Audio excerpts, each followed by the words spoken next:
moving forward.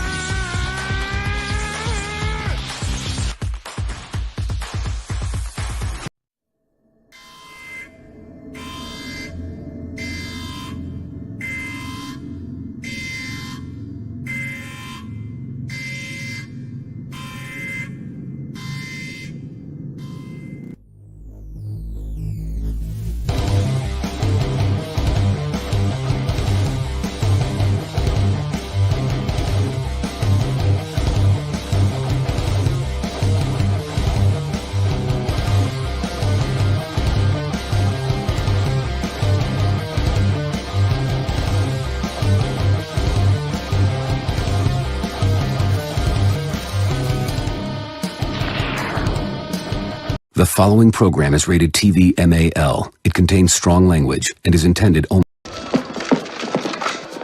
It's showtime. It is showtime, ladies and gentlemen, and welcome to another fantastic episode here at Circle Debate Podcast, episode 149, ladies and gentlemen, capítulo 149. Bienvenidos, señoras y señores, a Circle Debate. And of course, the host of Devious One, I've been here with my other host, my brother, my sangre, my all, the man right here that runs through my veins, ladies and gentlemen. That is right. He's back. He's finally back. I wish I had the song, Eric Bishop. I'm back. And better than. I thought you was talking about the Kiss. I'm back. Back in the New York groove. He is back, ladies and gentlemen. Hey, Doc, we better back up. We don't have enough road to get up to 88. Roads? Where we're going, we don't need roads.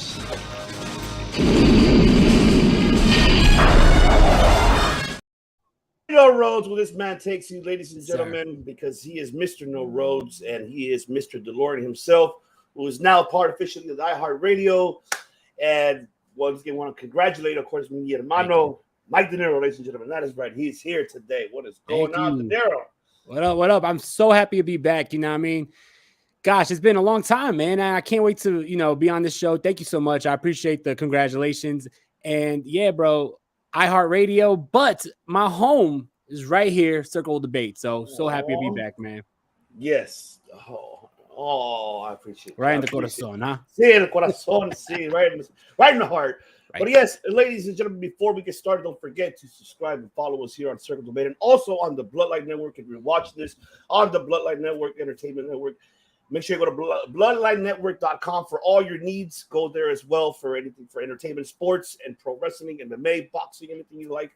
Make sure you subscribe. Hit the subscribe button now for both of these channels and on Twitch, mainly as well. If you're watching this on Twitch and on Facebook and on Twitter, all the social medias are right in the description right below.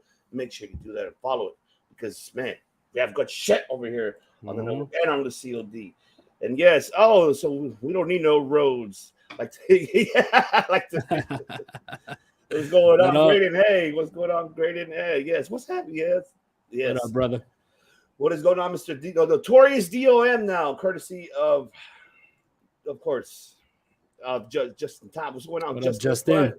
Everybody on the chat. But today, ladies and gentlemen, we got a lot to stack. Ivy will join us here later on. She's just having a little bit of technical difficulties, but she'll join us on a little bit. Today we got a stack show here on a Sunday. I got the shakes that'll make you quake. I got the fries that'll cross your eyes. I got the burgers that'll... I just got burgers. We just got burgers, ladies and gentlemen. Yes, we just got burgers. That's all we have.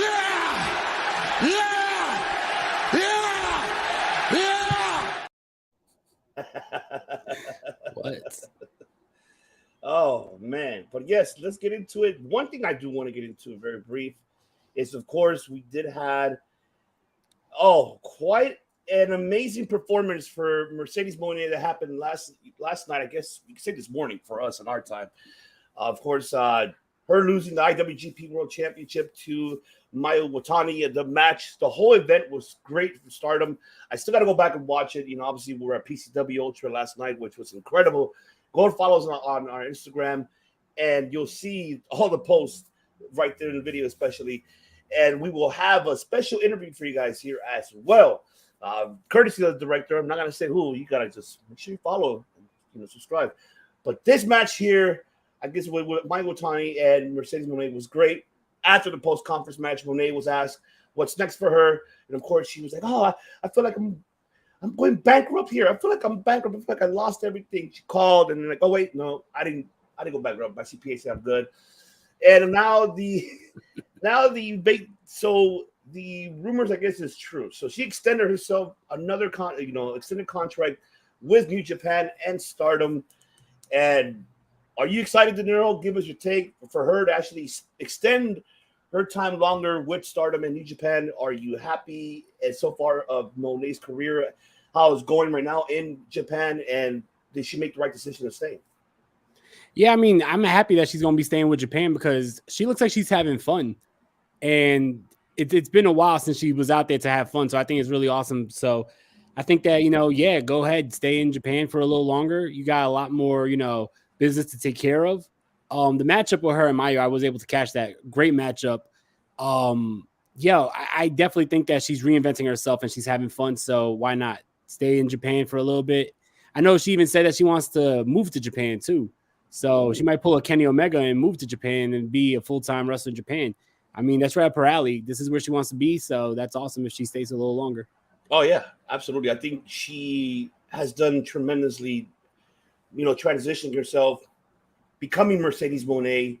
We're all used to calling her, Sasha Banks, everything else overall, the bank statement. But she changed a lot, her character, and she changed. And I'm happy that what I like to see is her development in a strong style, performance style.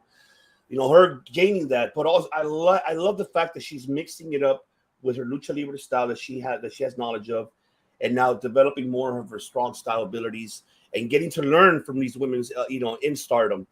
And there's a lot of things that are that could happen here because you have the Grand Prix, which is almost like the G1 for like the, for the women's side.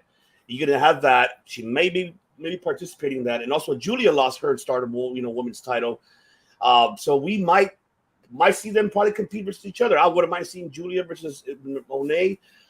But I'm excited for Monet's career, and I have a feeling if things don't work out with this individual, then might follow her along too, and that could be Bayley. I don't be surprised because Bayley's been a very supportive person of her, and of course her BFFs, very highly. She went to Japan to see her debut.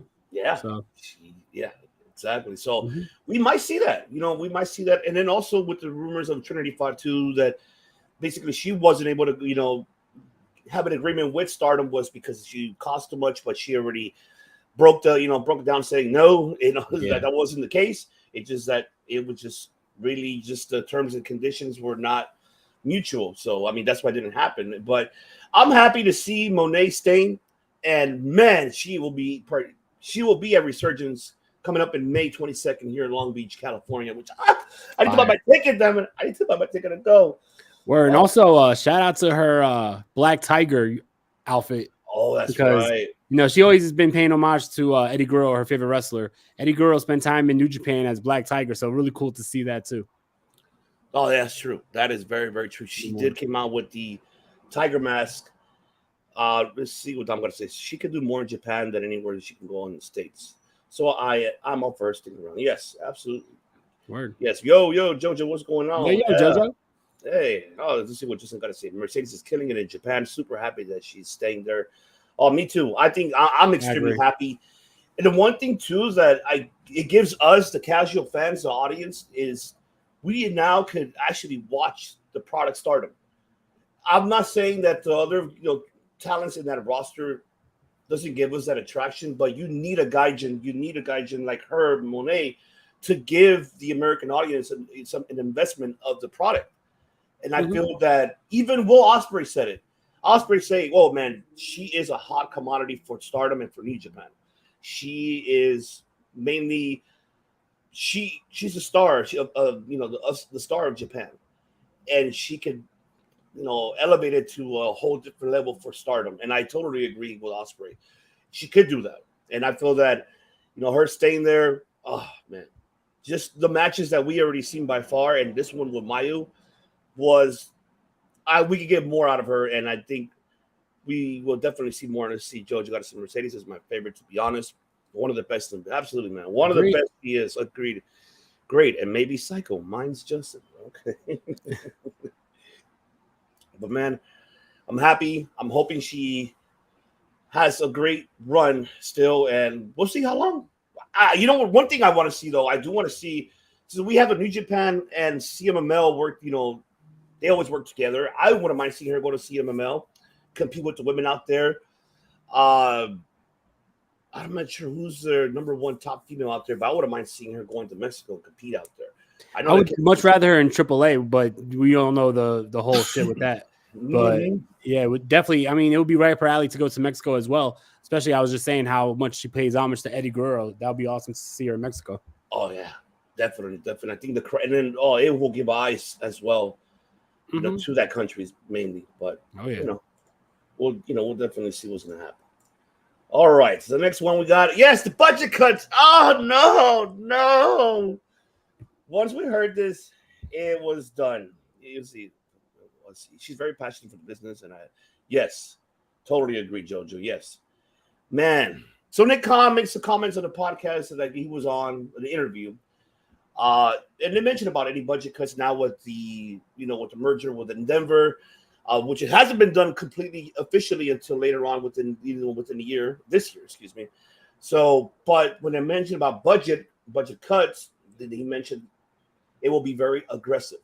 The cuts will be very aggressive, and should there be a concern, because now looking at the roster that Triple H, Papa H already rebuild, bringing back the Good Brothers, bringing back Mia Yim. And re-signing Candice and Gargano, bringing back Dexter Lumis, Bronson Reed. I mean, shit, the list could go on. And he brought a lot of people about Braun Strowman. Well, no, Bronson was before that. So, just him bringing the people back that he brought, that could be a major concern, because I don't know what was the offer. I don't know what. Obviously, we don't know what money-wise how much they got paid. We don't even know that, but. Should this be a concern for overall the talents?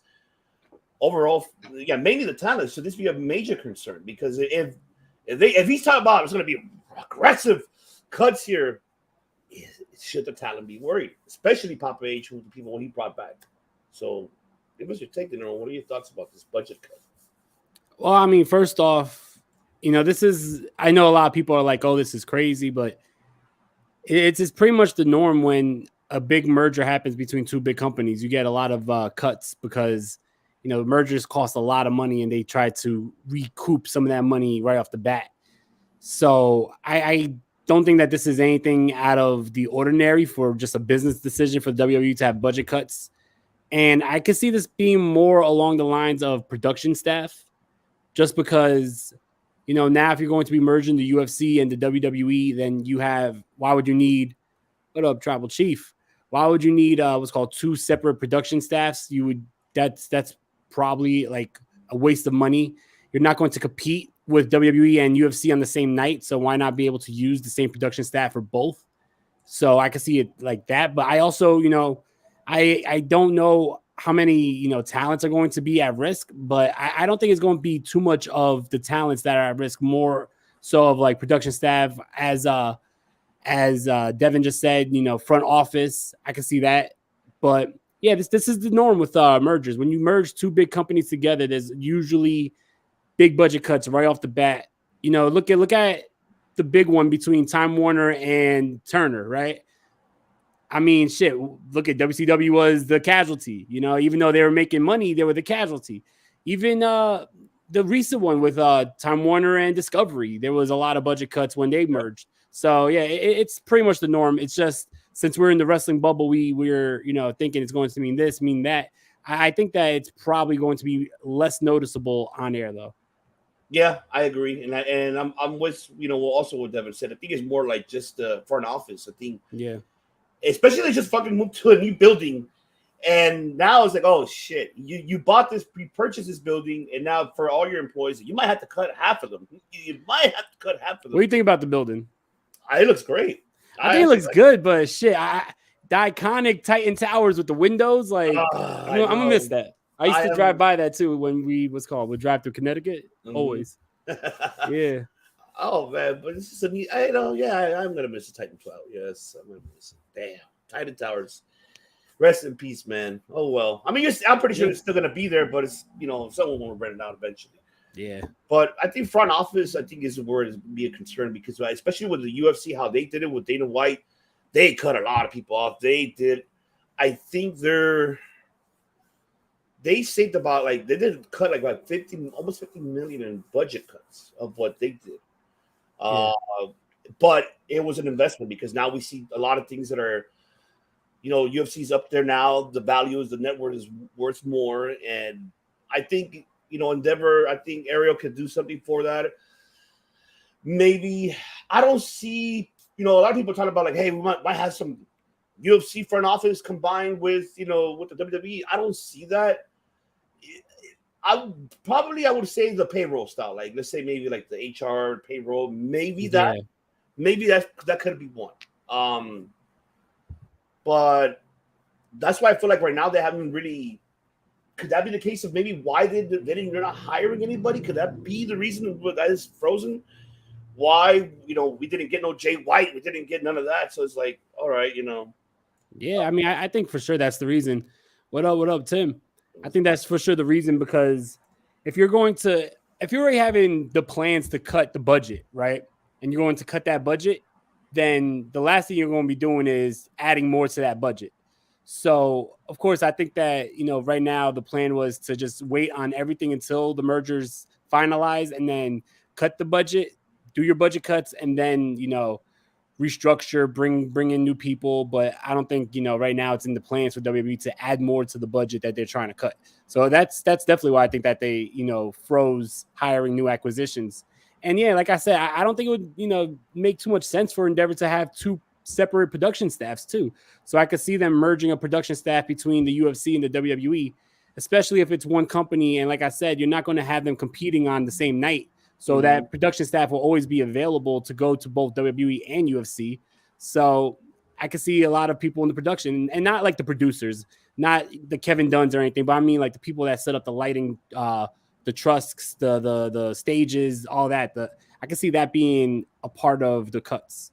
Yeah, that could be too. You're right about that. Because especially on the production side, I think you that's a valid point.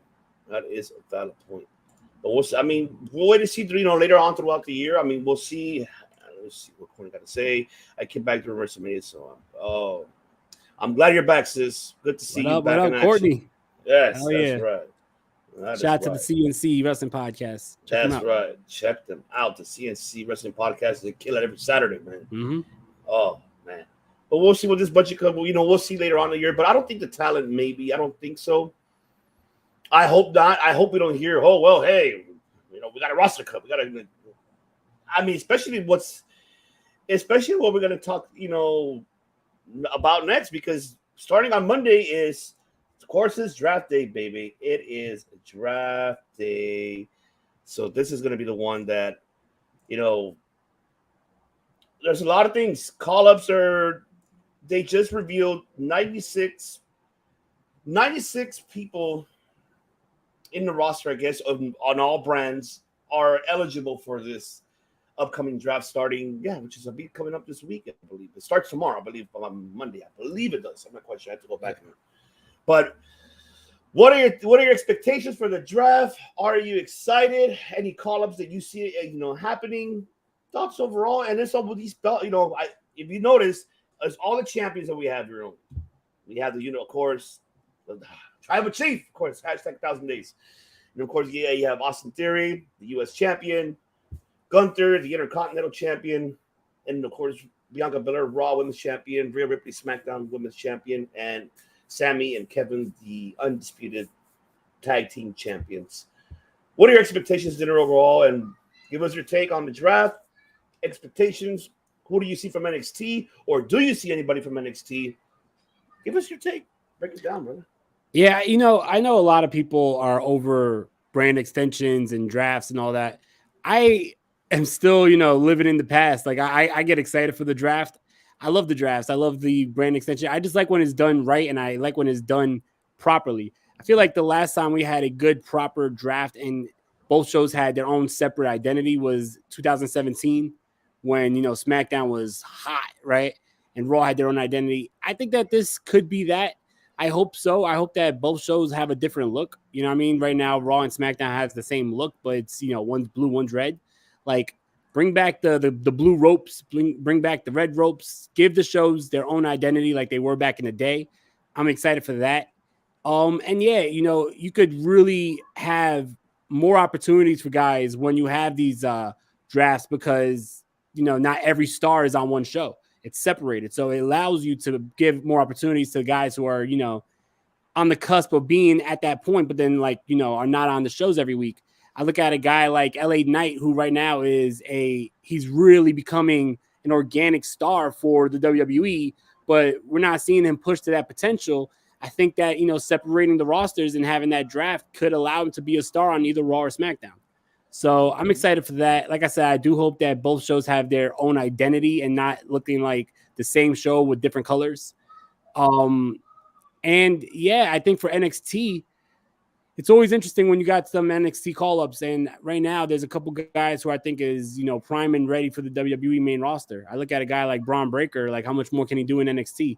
I think it's time for him to come up. If they didn't give the title to Carmelo Hayes, I would think that Carmelo Hayes is ready to come up. So I think that, maybe for on the women's side, I could see Cora Jade. I could see, let me see, Nikita Lyons, but is she still injured? She's still injured. Yeah. Zoe Starks. Like, there's been a lot of women in NXT who've been around for a while who deserve that main roster push. So it's going to be interesting. But definitely, I think Braun Breaker should be definitely called up at this point. What else can he do in NXT?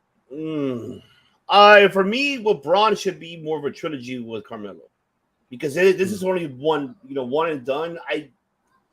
Unless they're making him going for the chase because of the fact of how he's being booked at NXT. I know he's speaking of Chase. Yeah, he's pretty much feuding with Chase U, but I still feel that he does have the potential. He does have it. I just still feel that where would you put him in place? And mind you, with the roster, seeing what they have, my thing is more is who fits where and who fits who, and it's insane because let's see, I think Bate Dragunov pretty deadly in the Creeds for sure, yeah. The Creeds, I think the Creeds brothers are gonna be a fucking problem. I would like to see the Creeds, with Chad Gable. I think that would be a good stable. Let's say Gable goes heel, he brings the Creeds as the heel.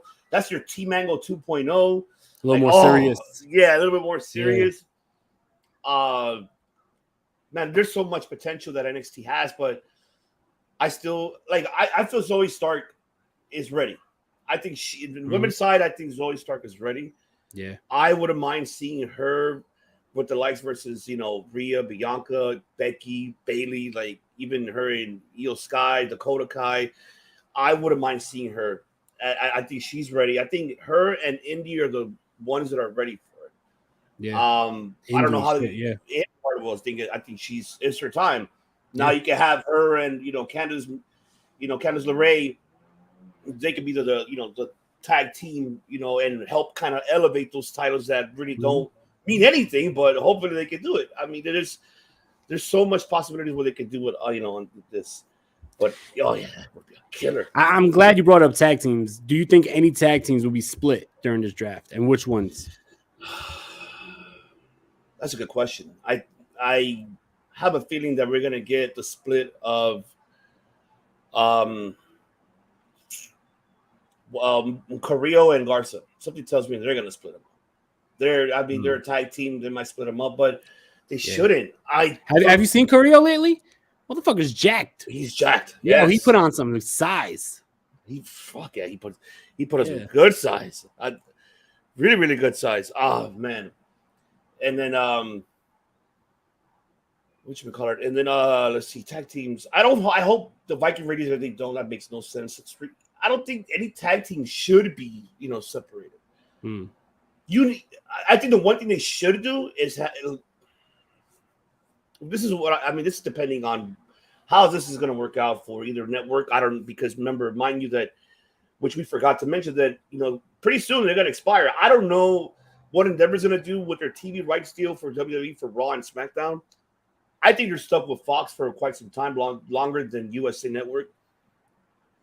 I think it all depends on that too, because maybe the tag teams will. Here's the big question: will you have Kevin Owens, Sammy relinquish one of those brand titles and make it a tournament? That's what I would like to see, a fucking tournament. I want to see if they can relinquish one of those belts and then make it as a tag team tournament.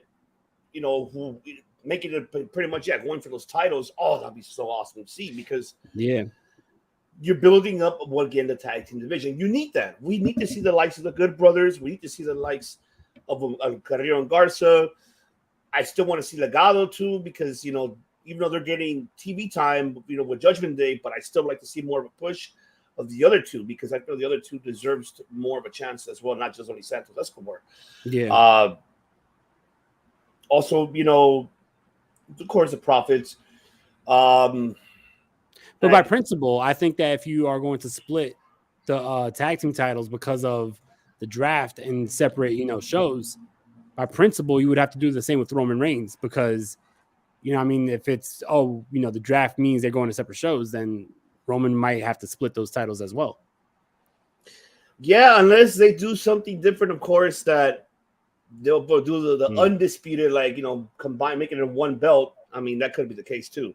Yeah, and I'm gonna agree with TK. I think that right now, with all the rumors of, Montez Ford being the guy that they see stock in and wanting to make him the big single star, I think that would be, this is the perfect opportunity to split them without having them turn on each other. So for sure, I could see the Profits splitting.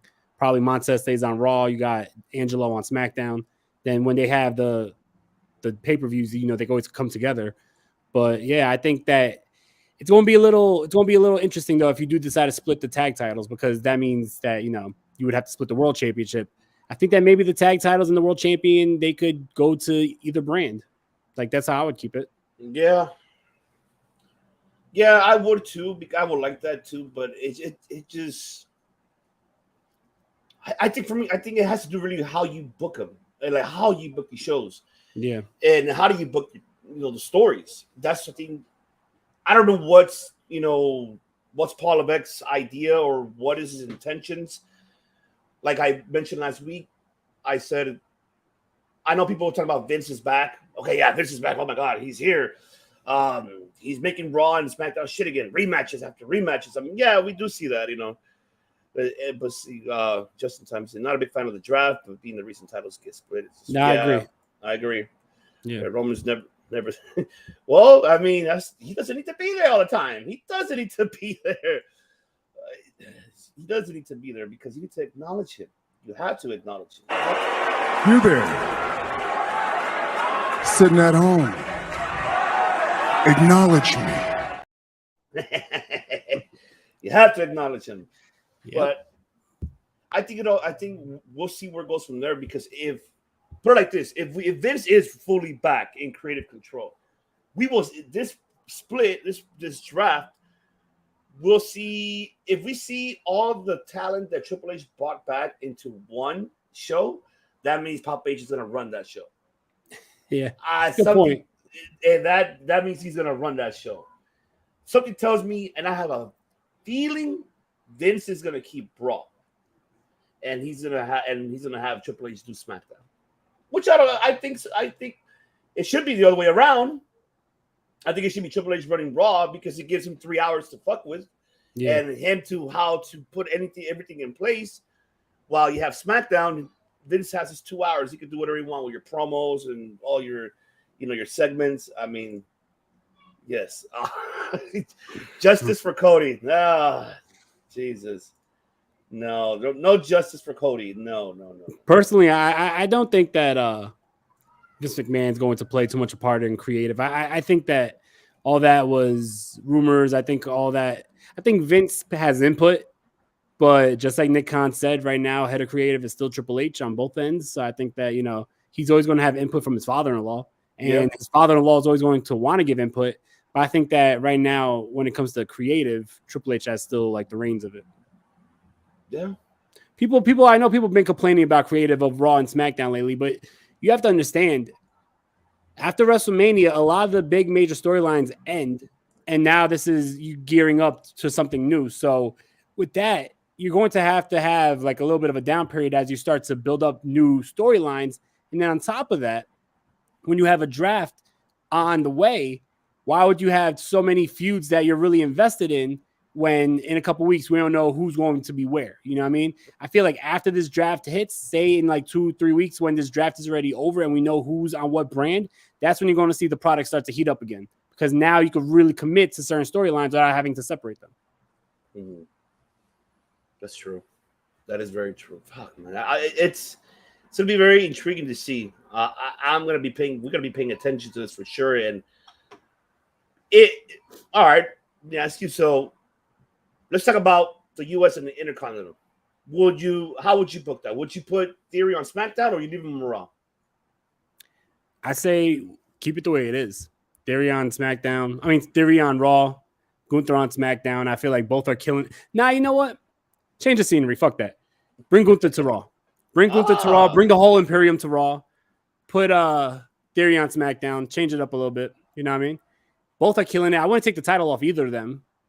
No, I wouldn't either. Like for a while. I think both are doing a great job. You know, people shit on Theory, but Theory has really shown that he's got what it takes. So keep the title on him, continue building him. And right now, Gunther is doing something very special with the IC title. So let's keep that rolling. And then if you could hold that title for as long as you did on SmackDown and then come to Raw and hold it for a while, I think that shows, something special. So I would do it like that.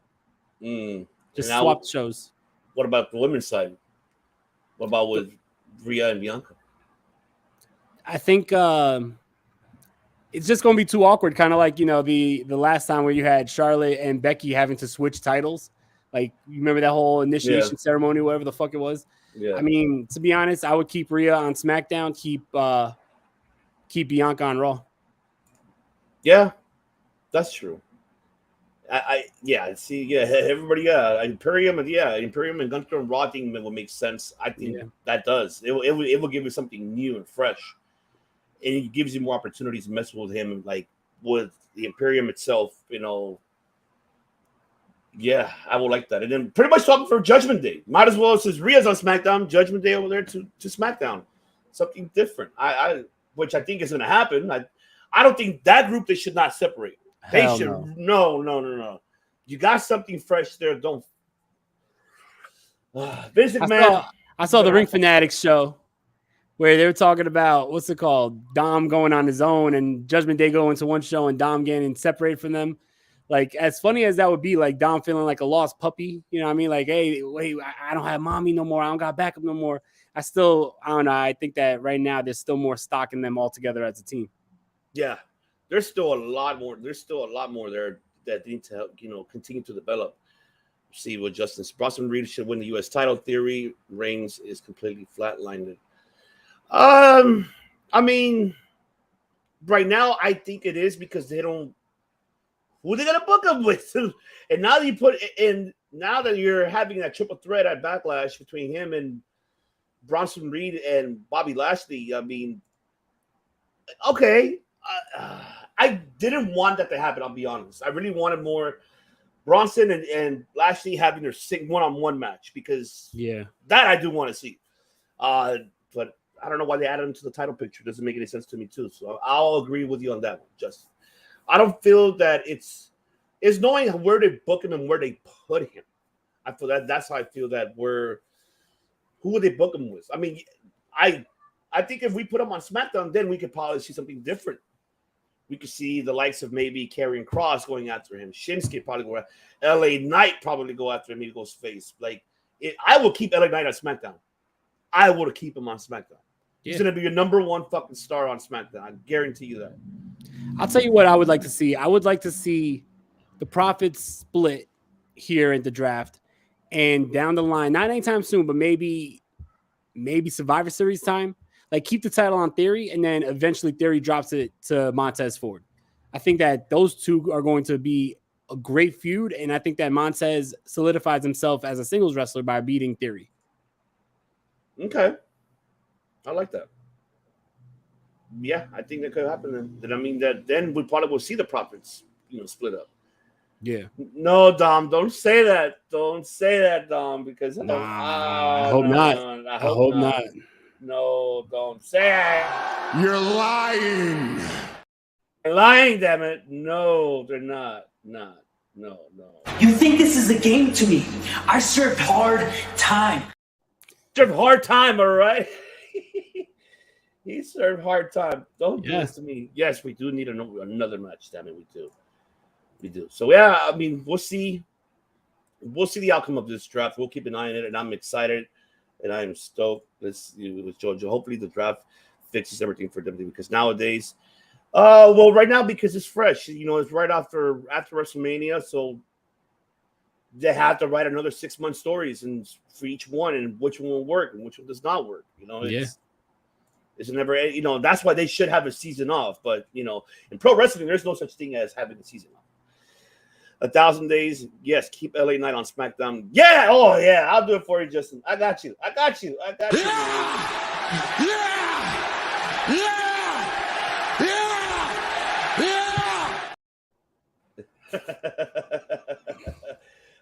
J-Man. I got you. Yes, he needs more time. He does. What is going on, Nick? Solo by himself, possibly? You know what? I don't see Solo. You know what? Maybe Solo by himself. Maybe could work. But I still feel like he needs a manager there. I'd rather not see him in the mic. Go back and look at him in the mic when he was in NXT. I don't know about that, buddy. No. No. Word. No. You need to give him a manager. He needs a fucking manager. He needs a voice. Who would you put him with? That's a good question. Oh, that's a tough one. I don't know who. I think he sticks with the bloodline, stays, and Paul would be accompanying him. That's why I don't feel they could split him though. I don't feel that, but I know that the Usos right now are in hot water because they haven't won the. I mean, we'll see this Friday coming up. Yes, he's been doing tremendously great. I think, man, it's tough. I don't know who to put. I think I will leave him with it's not many. Yeah, it's not many managers right now in the WWE. Yeah, there's no many managers. Solo in name, but not in reality. I heard those. Yes, you see, there you go. Those promos are. I don't know about those promos that Solo does. No, you needed to be that. I've been drag off, like I would kill, I'll crush you, like there, like have a 2-word, 3-word saying promo. That's it. Just like no, CM Punk did not get that reference. No, he never watched Rocky. Yeah, he never watched Rocky. That's probably why he's butthurt, because of Rocky and shit. Oh man, but Solo is a tough one. Let's see. Yes, they are adding NXT. I don't know who's coming up.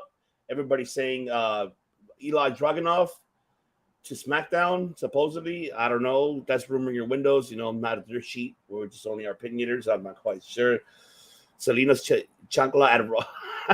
Oh, Selena's chancla. That's right. Her chancla. Now that yes. Yeah, I would like to see Dragunov definitely come up, and wherever he is, I think he has to be on the same roster as Gunther because, Gunther had an 800-day reign as NXT UK champion, and he lost that title to Dragunov. I think right now, someone who would be a big threat for Gunther would be Dragunov, the guy who took the last title from him. Yeah. That would be an awesome feud on the main roster. Remember, they had match of the year candidate matches. No, yeah. They definitely did. I should watch NXT. Hopefully, you should good. Watch NXT. It's good. It's really, really good. Here's something I can't figure out. Is Grayson Waller?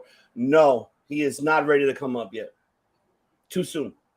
You need him to be your number one heel in NXT and to be a great, NXT champion. So I mean, that's for sure. I'm really not a fan, to be honest. I was thinking about it. I'm really not a fan. I like his arrogance. I like his arrogance too, but it just, I don't know. Something about him just doesn't seem. I don't know if it's the look. I don't know. I don't like his in-ring attire either. It's just basketball shorts and fucking shoes. Dude. Mm-hmm. Speaking of looks, speaking of arrogance, ladies and gentlemen, making his return. Damn it! What's going on over here with this? Yes.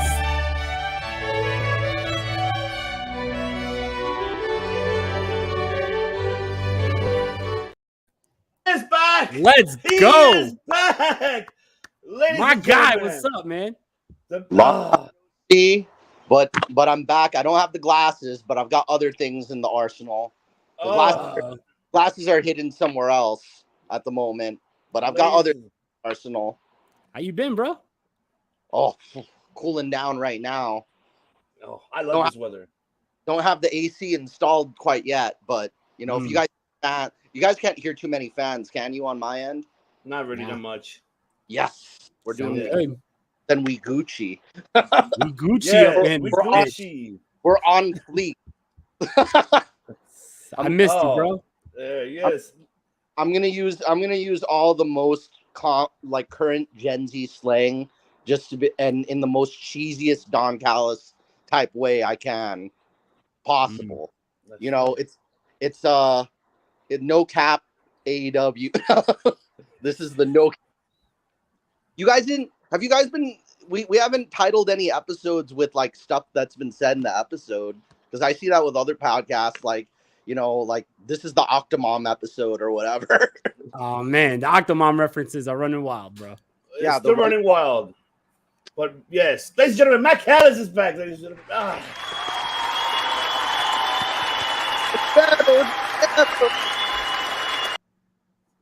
No. I'm back. Eric Bischoff. If we could have that Eric Bischoff clip. I wish I could, but I don't want to get the strike. That's twice in one episode. Twice in one episode. We said we needed it for me. Need it for you too, Matt. Oh Yeah. man. Off. But yeah, you know what? I want to hear. Let's hear. Okay, Matt. What do you think about the draft? I don't know. I'm not sure if you've been watching WWE as much, but you know, what do you think about the draft so far? They've done it before and they'll do it again, but like it limits you, kind of like you kind of already know what they have planned just by looking at who's going to which roster. You know, it's like what show is LA Knight on? SmackDown. What show is Karrion Kross on? SmackDown. Okay, it's limited now just because you know who's on what. But then is that wild card rule still in place? Nah. They're just right like now, there's no brand, you know. There's everything. Everyone's everywhere. Okay, Yeah. so I don't see the point then. It's like, oh, they are here. We are limited, but at the same time, it doesn't matter. I mean, we'll have to wait and see what happens, man. We'll see. We'll see. But I want to get into this Raw and SmackDown very quick because a lot of things caught my attention. One was, of course, on Raw, the Trish Stratus promo. That promo, what she did. I'm not a nostalgia. I'm not an act. I'm not a sidekick. I like that. Oh man, That was a great promo. it was a great promo. And she brought back the old look too. Oh yes, she brought back the old look. Do you remember, Matt, the old look with the hat and then with the long? She brought it back, and I was really, really happy for that.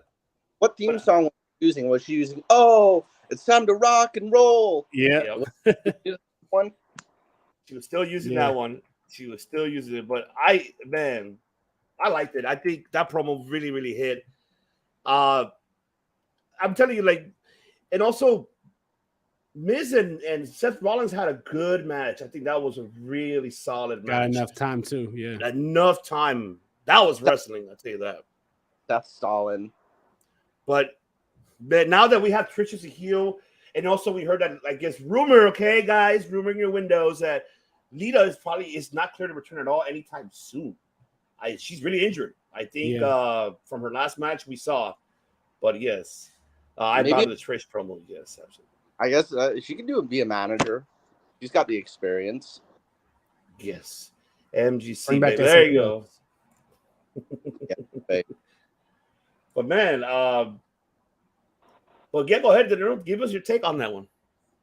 What, on Trish or on Mhm. the injury On situation? Raw. Everything. On Raw was great. I don't know. I'm not getting the criticism that people have been giving to WWE the last couple weeks. Like, I'm still enjoying it. Like, Raw was really good. I love the promo from Trish. She's awesome, and she got that look still. You know what I mean? Like, she looked like she was back in 2003, 2004, which was awesome. And then, yeah, Seth and The Miz, such a great matchup. People sleep on The Miz. The Miz is a good fucking wrestler. Stop sleeping on the dude. All right, always is a good hand. Always puts on good, entertaining matches, and he's great on the mic. He's a great character. You love to hate him. He's always there, never injured. Come on. People need to stop hating on The Miz. Really good matchup. I don't know what they're doing with Seth Rollins, though. To be honest, that's the one thing I'm like, that's a little bullshit. You know what I mean? We got Seth versus Omos going into Backlash. For what? For what? You know what I mean? No one knows. But definitely good matchup. I enjoyed the Solo versus Rey Mysterio match. You know what I mean? If you guys go back to Rey Mysterio versus Umaga, there was a lot of homages being paid to Umaga versus Rey Mysterio in their matchup back in, I believe, 2006, I want to say. Really good matchup. I love the main event also with the Judgment Day versus Kevin Owens and Sami Zayn and Riddle. I don't know why I had a brain fart there, but really good main event. I enjoyed it. I liked how the Usos and Solo had a bit of an alliance with the Judgment Day. You know what I mean? I think that we need to see more of that. And then eventually we see the Judgment Day and the Bloodline clash. But yeah, I thought it was entertaining. SmackDown, entertaining. You know what I mean? I think that Riddle and Solo put on a good matchup. I think that, right now, Gunther and Woods had a good matchup. There was a lot of good shit. I think WWE right now is good. I think the problem is, like I said, we're coming off of WrestleMania. We're coming off of a lot of long-term storylines that culminated at WrestleMania. So right now, leading into the draft, this is a bit of the restart. So you're not going to get all this like captivating television right now as you're trying to rebuild. You know what I mean? But right now, I think that it's solid enough for me to enjoy. So, yeah. The one thing I would say though, like, was this like an Undertaker fucking tribute or what? Because we had, of course, Trish. You see that right there. Oh, and then Brock. And then Brock. What the fuck, man? What is going on with this? Brock with the trench. Yeah, that's more of a Sting trench coat. You got Jeff Jarrett on the other channel also with the cowboy hat and a coat. Yeah. You got everybody. I might even show up wearing that soon. Who knows? Are you no longer Matt Callis? You're the last outlaw, Matt Callis. And the cowboy hat is a wrecking yes, around here. You run round these parts. Oh man, but definitely. I mean, I don't. This right here, I liked it overall. I think it was great. I like the fact that we're seeing Riddle now be a little bit more serious. Even though I'm still not a fan, though. I'm going to be straight honest. Like I said, I'm not a fan. I'm just not that goofy. Hey, I'm just not a fan. No one can pull off what RVD ever done. And RVD doesn't even do that. RVD was just calm and collective. Like, chill, bro. Chill out. Yeah. No one could be an RVD. No one can do that character. Not Riddle could do it. Yeah. I'm sorry, but I'll give Riddle his in-ring abilities great. But his character charisma doesn't win me over. I'm not invested. Everybody wants to be the dead man, but nobody can be the real dead man. That is right. I agree. Brock out there looking like the old Western sheriff. I'm the alive man. You're the alive man. Not the dead man. Not the dead man. You're the alive man.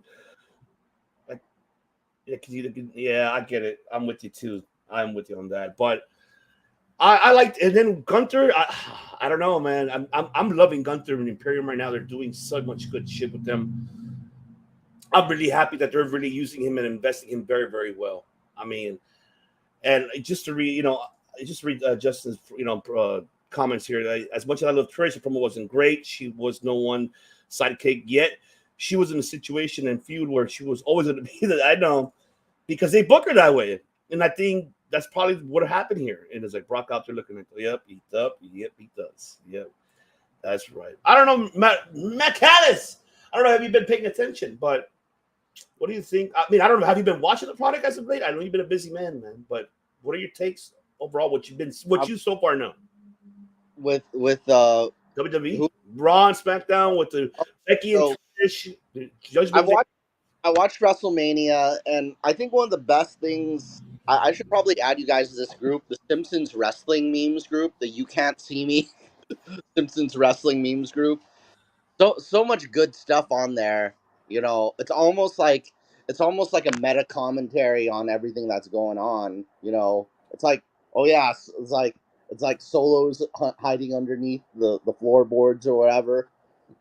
All these different memes of Homer Simpson as Solo or whatever. Like there's a lot of stuff like that. You know, I think the Solo guy will be somebody to watch in the future. Walker, Texas Ranger, Brock Lesnar. No, but yeah, definitely. I mean, we'll see what happens, man. There's so much, and then we have Backlash coming up soon. So you know, we'll see how the story develops for Backlash and how they book everything, man. But all right, I also want to give a congratulations to, of course, the new Impact Wrestling World Champion Steve Maclin and the new Impact Wrestling Women's Champion Deonna Purrazzo on their win on Impact Rebellion that happened this past weekend, last Sunday. Good Maclin and Kushida was a great match. I think it was a great main event. They really put on a tremendous job. You know, yeah. So I mean, yeah, I was just really, really, really, really happy to see that. And Deonna and Jordynne Grace, they put oh my God, that was you want to talk about bangers, man. That was a banger of a banger. Banger after banger after banger after banger after banger after banger after banger. Banger, man. It was banger, baby. I loved it. But, you know, I'm really happy for Maclin, though. I think his next feud will be, of course, PCO at Under Siege, which is fine. You know, just let it slowly cook, how Matt Callis would say. Let it simmer. Let it cook. Let it just marinate. Marinate a little bit. That's right. But I am happy for Maclin's, you know, winning the world title. And I feel they made the right call on this. I can't wait to see Josh Alexander back and see them going feuding. I think, for me, honestly, I feel that was the plan. I think it was going to be Maclin, Alexander, and Josh putting over Maclin. I think it could still happen, but we'll see. I mean, but I want to get your take, De Niro. What are your thoughts on Maclin win, being the world champion, and Deonna's, and what can you, if you want a fantasy book here, how would you book these two? Mainly Maclin, of course, because this is his first world title. Break it down, man. You let us know. Let the people know what you think. I mean, right move definitely for Impact to put the title on Maclin.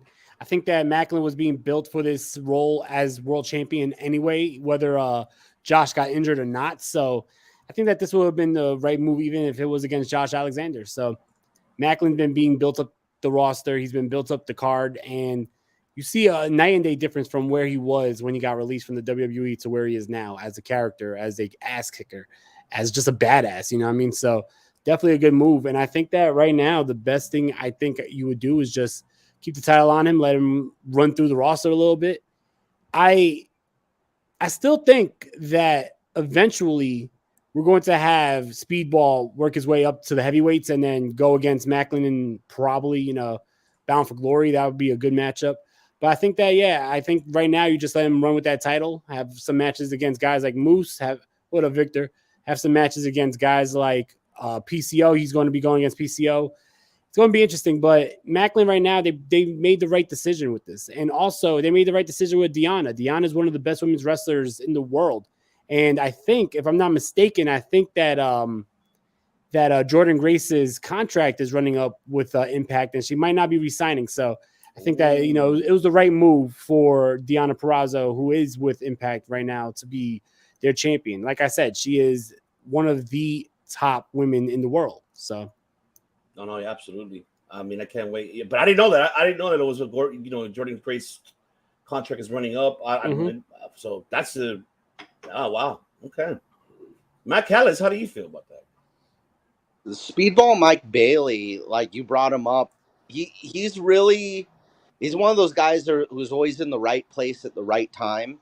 And I didn't get to recap this with you guys, but WrestleMania weekend, his match with Kota Ibushi, you know, I love that.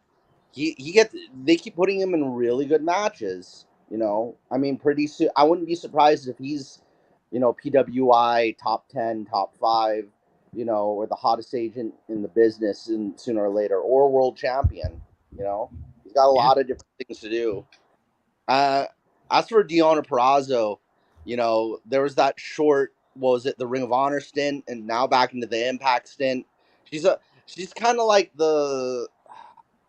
I'd say Deonna Purrazzo is starting to become like the Matt Cardona of women.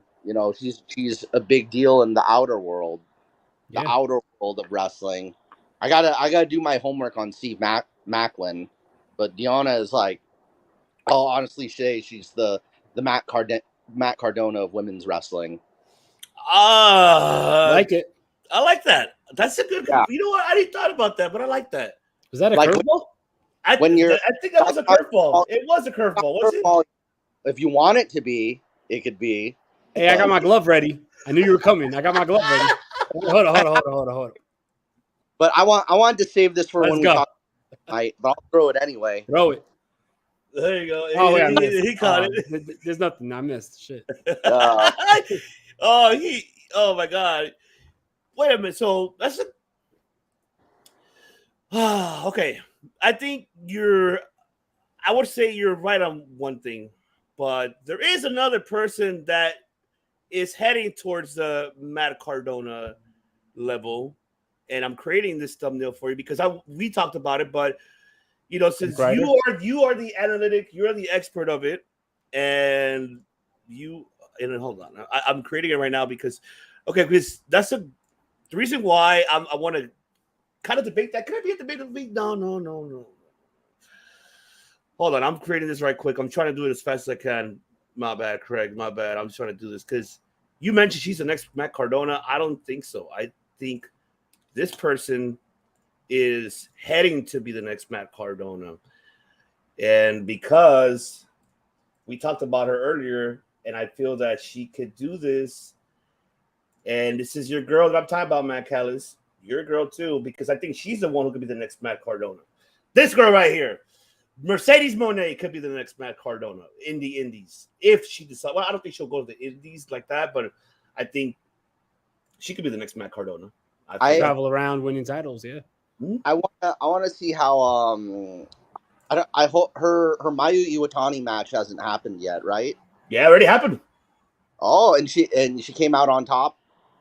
Nope, dropped the title. Okay. I actually like that result. See, that's how behind I am. But I was exciting for it, but I thought it hadn't happened yet. Yeah, that's a good title change. Then I'm happy it happened then because I wouldn't like Mayu Iwatani being buried. The Tanahashi of women's wrestling, Mayu Iwatani. But yeah, Mercedes, she could. There's a lot of things she has in mind. If they let her do more promotions, more of the indie promotions than just Stardom and New Japan. Like if I could see her in like, I don't know, she could face Hikaru Shida for Regina de Wave, that other belt that you always see Hikaru Shida wearing. And I think that would be a good match. Because Shida has a different style of wrestling than Mayu Iwatani does. It's more, like it's a little bit of Muda, it's a little bit martial arts, it's a little bit of other stuff in her arsenal, So and then, but Mayu's more of a seller and it's more of like that Ric Flair kind of Terry Funk type style. If I'd say, like, she could dish out punishment, but she sells a lot and does a lot of the psychology. Also Tanahashi too, but I think she does more of that martial arts style. So I hope her next match could be against Shida sooner or later. She could find. I don't care what promotion. I think that should be the next big one. Yeah, well, also her and Julia too, because Julia just dropped the belt too to Minori Kawara. Was it Minori? What is it? Kawara, or I forgot her last name. Jesus, something like that. Yeah. Something like that. But Julia is a pretty unique character. Like I'd say maybe you could think of her as like a new Will Ospreay because she's like a new heel. She's got a new faction, Donna del Mondo. It's like an Italian, Japanese, Yakuza themed all girls faction. It's like I'm half Italian, so I'm gonna be all about like that mafia army kind of. Have you guys ever seen that movie Domino with Keira Knightley? No, I haven't seen it. That's like So it's based on a real person. Her name's Domino, and she became like some kind of mercenary, assassin, security, soldier of fortune, whatever. And she was a model before she was a soldier of fortune in real life. And she cut her hair all short, Domino was her name. So she's like Domino if she was a wrestler.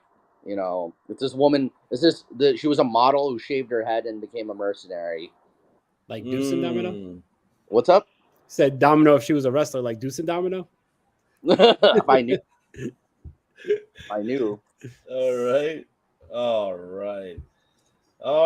Well, now it's time, baby. You know what time it is.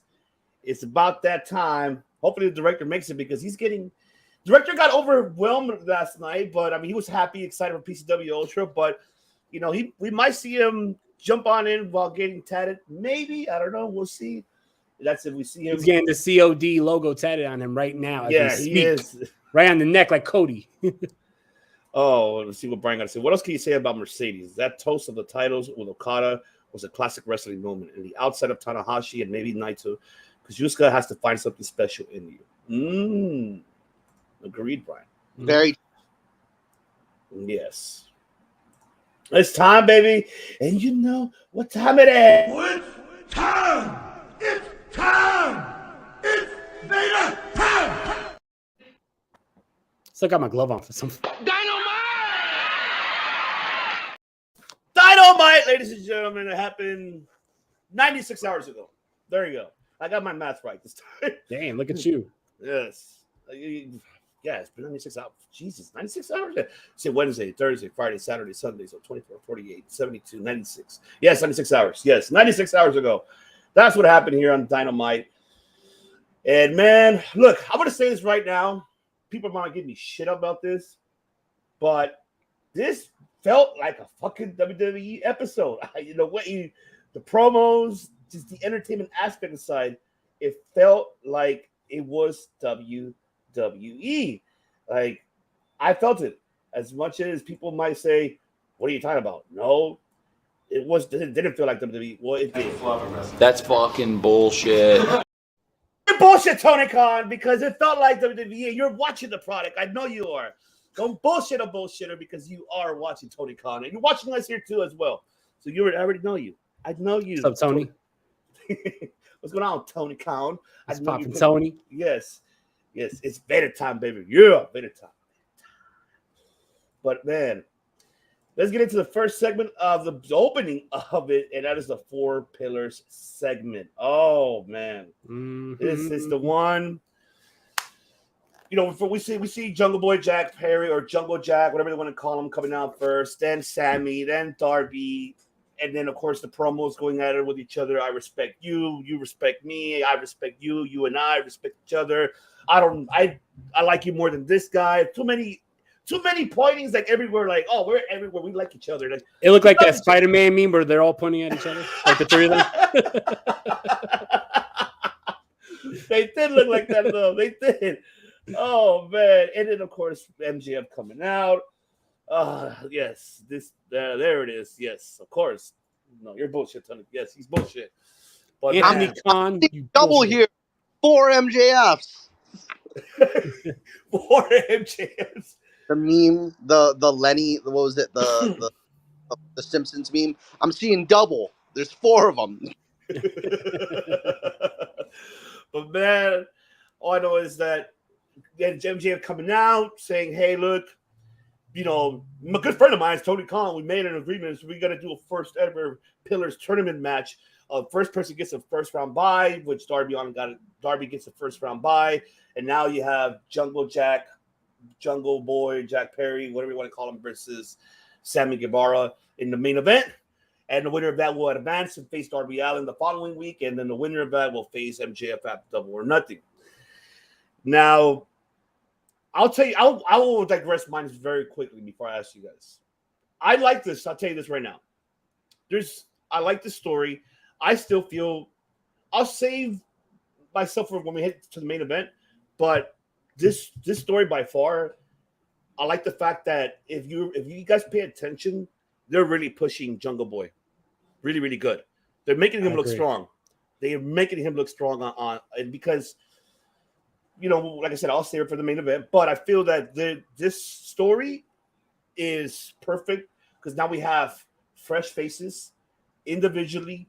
You don't have Jericho being, you know, and getting involved in Sammy's situation. You don't have Sting getting involved in Darby like that, except for that promo from the one from last week. But that was it. We don't see Christian and Luchasaurus interfering with Jungle Boy. Thank God, because I would have been pissed off if that would have happened. But I like this. The fact is because they're really making Jungle Boy really strong. They're making him really looking great on this, comparing, you know, like from his last match that he had with Christian and now with this. I think something's here.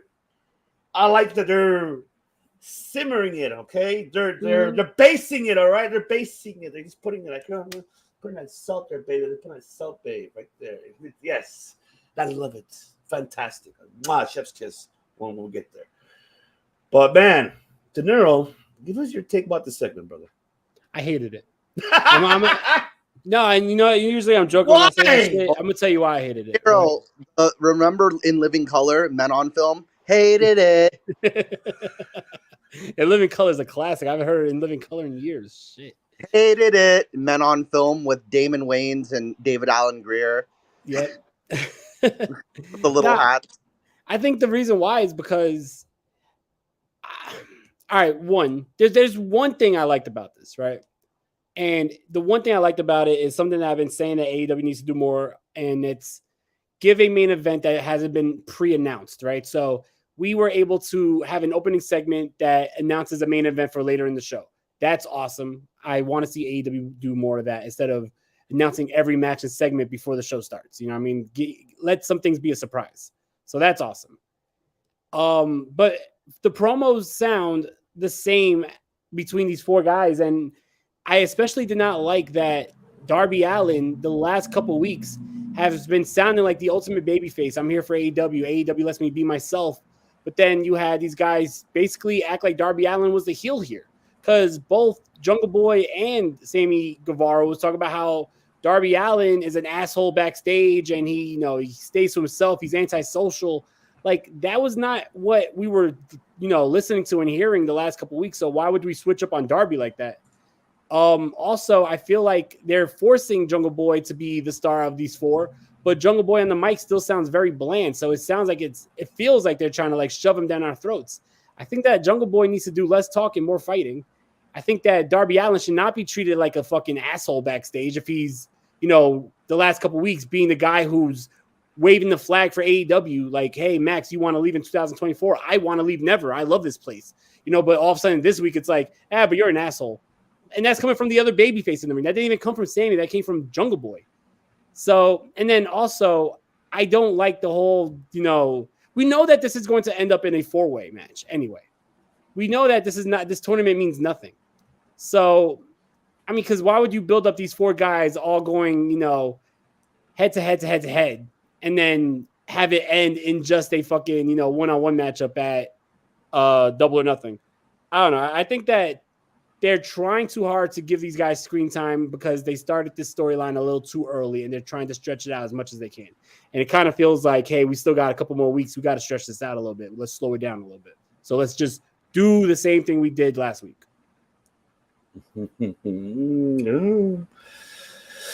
Oh, wow. Okay. I can't argue that. I'm not even saying shit. I'm not even going to argue it. That kind of fire Marsha build myself cycle is a feather. Let me tell you something. Fire Mark, Jim Carrey's character, and then also what was it? There was another thing I was gonna mention, but yeah, thank you, Tim. Yes, I'm back. Yeah, homie, don't play that way. That's what I was thinking about whenever it was Santana and Ortiz, and they had the sock. Homie, don't play that way. With the sock. No, but my response to this, so it's a little bit of two things mainly here. Is that I really liked what the first kind of promo where Darby Allin was kind of making fun of everybody, like, oh, I didn't get booked on Twitter. I kind of like seeing a different side of Darby, kind of like dissing people and being more, showing more of his personality, his flamboyance, his acting skills, and all that. But he kind of stumbled a little bit on his words here. But I mean, it happens to everyone, even to me.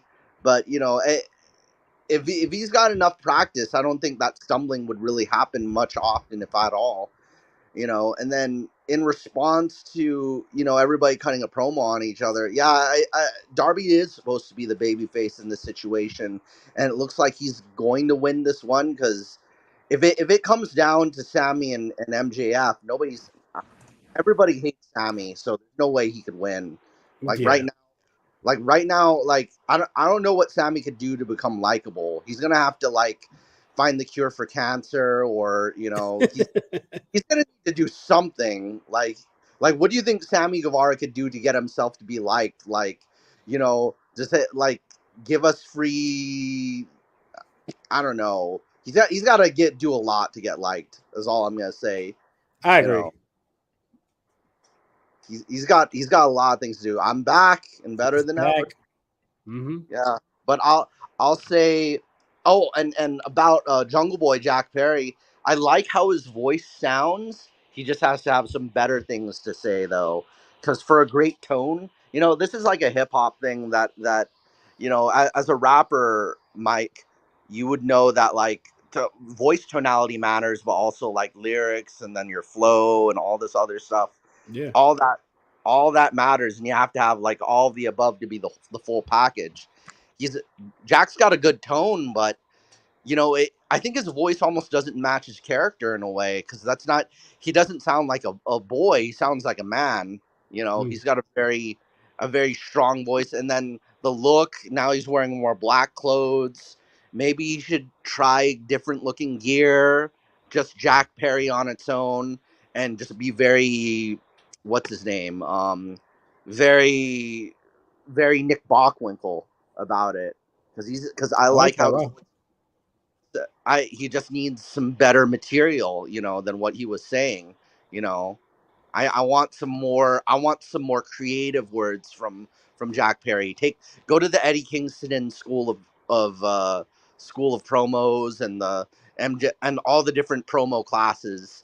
Just put in some extra credit. We need you in the promo lab. What was it when you when you go to community college? You got to go to the language lab. Mm-hmm. And you got to check out. You got to put in your school ID. That's what Jack Perry has to do. He has to go to the promo lab at AEW and put in some more hours and put in AEW ID. Eddie Kingston's waiting there. It's you didn't put enough hours now.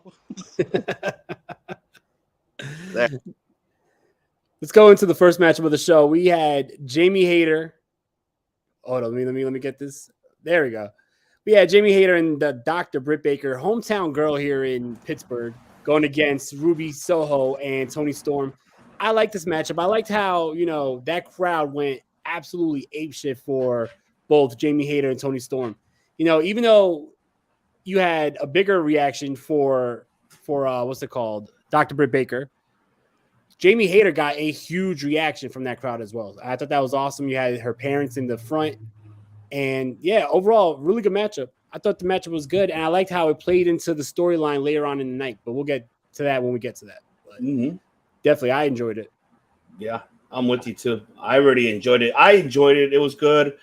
Good heel and face match, and especially your hometown Brit got her entrance. Normally Hayter will be, she's a women's champion, but she'll be the last one to come out, but she was the first one. I enjoyed it. It was fun. It was great psychology. I think the way how everything went down overall, and then seeing Saraya just, harassing her, Britt's parents, her family, give me the terrible towel, oh shit, or I like that. And yes, I love that. And then, the match was really, for me, the match was really solid. I enjoyed it. He was just Britt, especially when he went to finisher. I didn't expect Ruby to tap like that. I was kind of expected to be a little bit longer, but it was fine. It was a good match. I would say it was a good good for the crowd for Pittsburgh. And I can say, shout out to Pittsburgh. They did, they really got us invested here. So I was really, really happy about this one.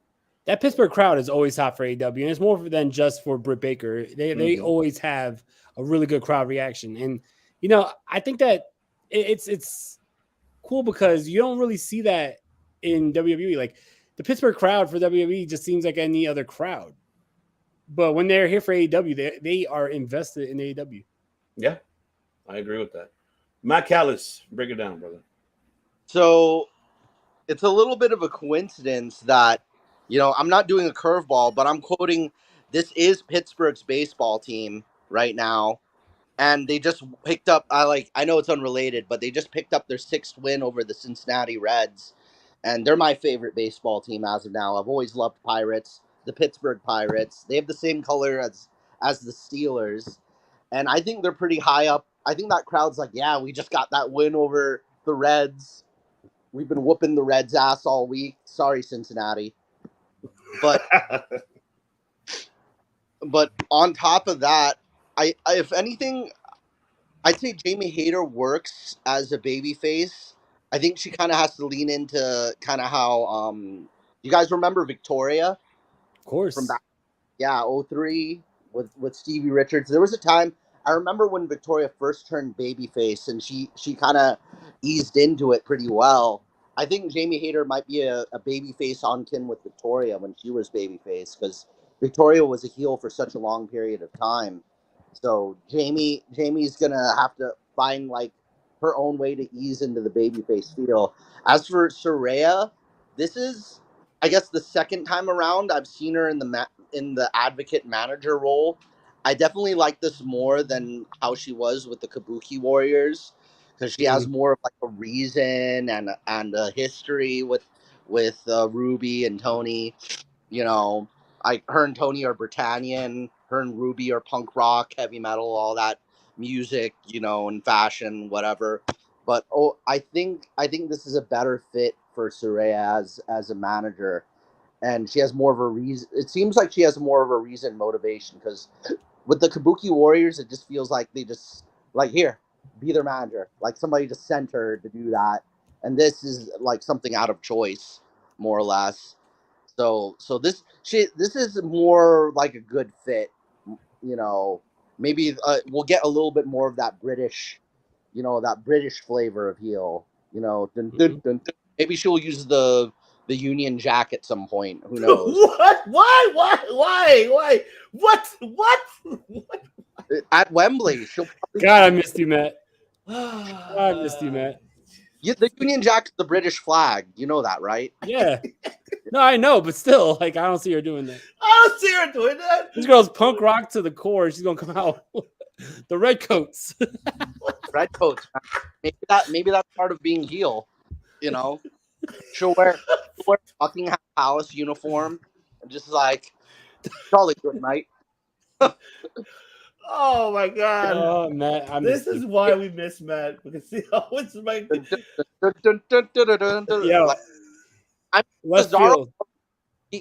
Cesaro changed his name. It changed from what do you call that? The regular the 1812 1815 or 1814 overture, and now it's the original classical version of instead of like the rock version. So I guess when you turn heel, you could have the more like boring original version of your song, without any like guitar or whatever, So she might even go full prude, Welcome to Masterpiece Theater. What?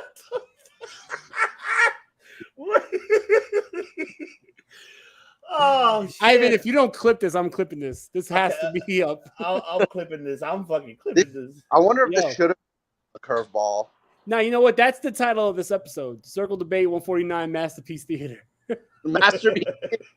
Yep, we have to. God damn. Oh, man. Theater episode. Love it. And of course, we move on with the segment, of course, with the Elite and the Blackpool Combat segment. We had the Elite coming out and, of course, make their, of course, kind of challenging pretty much the, BCC And I love how I love this Bryan Danielson heel so much, man, because just for him just calling them amateurs. See, you're amateurs. All of you guys are amateurs. So it was just like, I loved it. I really enjoyed this segment and seeing them coming out and, attacking the Elite. And then right after that, we see Bryan coming out, and then it was him with the screw job, was ready to do it. Don Callis coming out with the chair, and he ran off, and Bryan was like, well, okay, why are you running off? And then we see, of course, him grabbing Konosuke Takeshita to come out with him, and hey, come save the guys, go over there, go. And then he goes and he makes the save, and you see Kenny confused, and you see Don Callis holding his raising their hands, and the Bucks were confused too, like, what's going on over here? And now we're seeing there's a lot of speculations here of what's going on here, but I do like the story. I'll tell you the fact, because something tells me down the line that this is what I feel is going to happen. It's going to happen at Double or Nothing. That's a fact. And I think towards the end, like maybe a week before Double or Nothing, like once to make the announcement, okay, yeah, we got Konosuke, teaming up with them. They make it official, right? And then out of nowhere, we see BCC probably destroy Takeshita for him not to be able to compete on that match. And then right there, when you see the numbers going, BCC attacking the Elite, then you hear the Hangman theme song coming out, and then they finally rejoice and re-embrace. And then there you go. You're gonna have your match. He's the fourth member replacing Konosuke at Double or Nothing. If they could build, it's an obvious story, but I feel that they should head it towards that direction. I'm just saying, Tony Khan, just saying. I'm serious. I'm not going to sit back and take this fucking shit. Take this shit, damn it. And don't fuck up the storyline, because you've been fucking it up too much. Don't fuck it up. Come on, Anthony Khan. Come on, Anthony Khan Jr., the third, or whatever the hell you're, the fifth. Just don't fuck this up. But I can see that happening. I know Chris, Chris is not probably gonna make it. Hopefully he does it if it does not well. But I know Chris keeps saying that Callis might still turn heel here. It's hard for me to see him be with BCC. He could be a good hype man, I'll tell you that, because by the looks of it, Bryan is the voice for BCC. Now that he's back, I don't think they need a manager. I think he's more the voice. And I feel that if they added Callis is more just a hype man for it. I just can't see it. I don't see fit somehow him turning on the Elite. Doesn't make any sense to me. But if he does, I want to see how it works out. I just want to see how that works out. But I feel that's how I feel that's probably the way they're gonna do it. I think towards the end, Adam replaces Konosuke, and you're gonna have your reunion, and then Kenny and him, and they finally hug it out. Might see it on BTE, or you never know. Might see it. Probably gonna hug it out finally, have the Elite together. That's just me. Who knows? Well, how do you feel about this, De Niro? Do you feel the same, or how do you see this, developing heading into Double or Nothing with the story?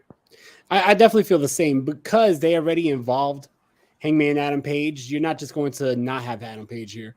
I thought that they were going to bring out Adam Page right now, but when they brought out Takeshita, it made sense because Don Callis has been trying to recruit Takeshita for a while now. So it makes sense, but I think that that's the perfect way to do it. You have Double or Nothing. What did they call the other match? Not the Stadium Stampede. But the one they did, was it the Asylum in the Arena or some shit? Blood and Guts? No. The one last year they did. It was the one they did last year with the BCC versus the JAS. I believe it was Asylum in the Arena or some shit like that. Yeah, Asylum in the Arena match. Yeah. So I think they're probably going to do that. They're not going to do no more, what was the other shits that? The Stadium Stampede. They're not going to do that because you want that matchup to be live in front of the crowd. So I think that what they're going to do, what up, Faction Cast? Let's pop it. Yeah. So since you want that match in front of the crowd, you're probably going, and you already have it very violent. So you're probably going to do the Asylum in the Arena matchup, 4-on-4. I can even see Takeshita starting the match out, and then they injure him early on in the matchup, and then Hangman makes the save to end the matchup in the Elite's favor. But definitely this is going to lead to Hangman Page coming out and returning. And I think they wait till Double or Nothing for that big pop. So you feel like they might do it at Double or Nothing or a week before? Now I think they're gonna do it at Double or Nothing, where maybe the Elite are making the entrance first, and Takeshita's last to come out, and they're like, "Where's Takeshita?" And you see the BCC jumping them in the back, and then the whole match you have the numbers advantage, and then in the end, Hangman Page makes the save. I like that. That could be that's good shit right there. Yeah, hell yeah. I like that booking. Yes, I do. Yes, that's really I try. Shit. That's Wonderful. wonderful. Yes, it is. All right, Matt Callis, give us your thoughts on this segment. And Konosuke Takeshita, how will Chris would say it. Well, I was looking for my baseball. Oh wait, I put it over there. Here we go. All right, so I got my baseball. If you're ready, let's go. Let's get the.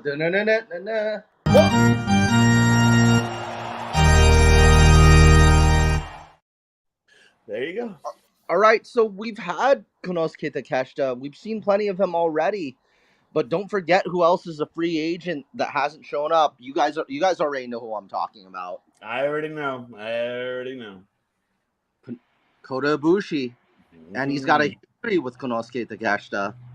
So Takeshita, Ibushi, Kenny, all of them from DDT Wrestling. Kota's perfectly in great shape right now. No injuries, no possibility. There's no reason for him not to be at AEW. He said that's his ultimate end goal. It's just when in the storyline Kota should come in. It's not about if, it's about when. So the main thing with him, I guess maybe both Hangman and Kota could be in. Both Hangman and Konosuke Takeshita could be incapacitated by the Blackpool Combat Club. Either they jumped both of them, just the four of them, or Blackpool Combat Club gets a fifth guy. But I don't know who their fifth guy should be. Pick anybody. It doesn't matter at this point. Well, at least not to me. Maybe they might get a really cool fifth guy. Who knows? But the main thing is that Kota Ibushi comes in for the save.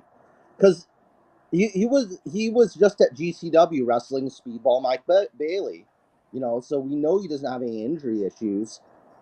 If there's anything, the one reason for Hangman not to be in the Blood and Guts or Asylum match would be, he's a new daddy, he's got to take care of his baby right now. Kota doesn't have a baby except Kenny, who is his baby, who's there.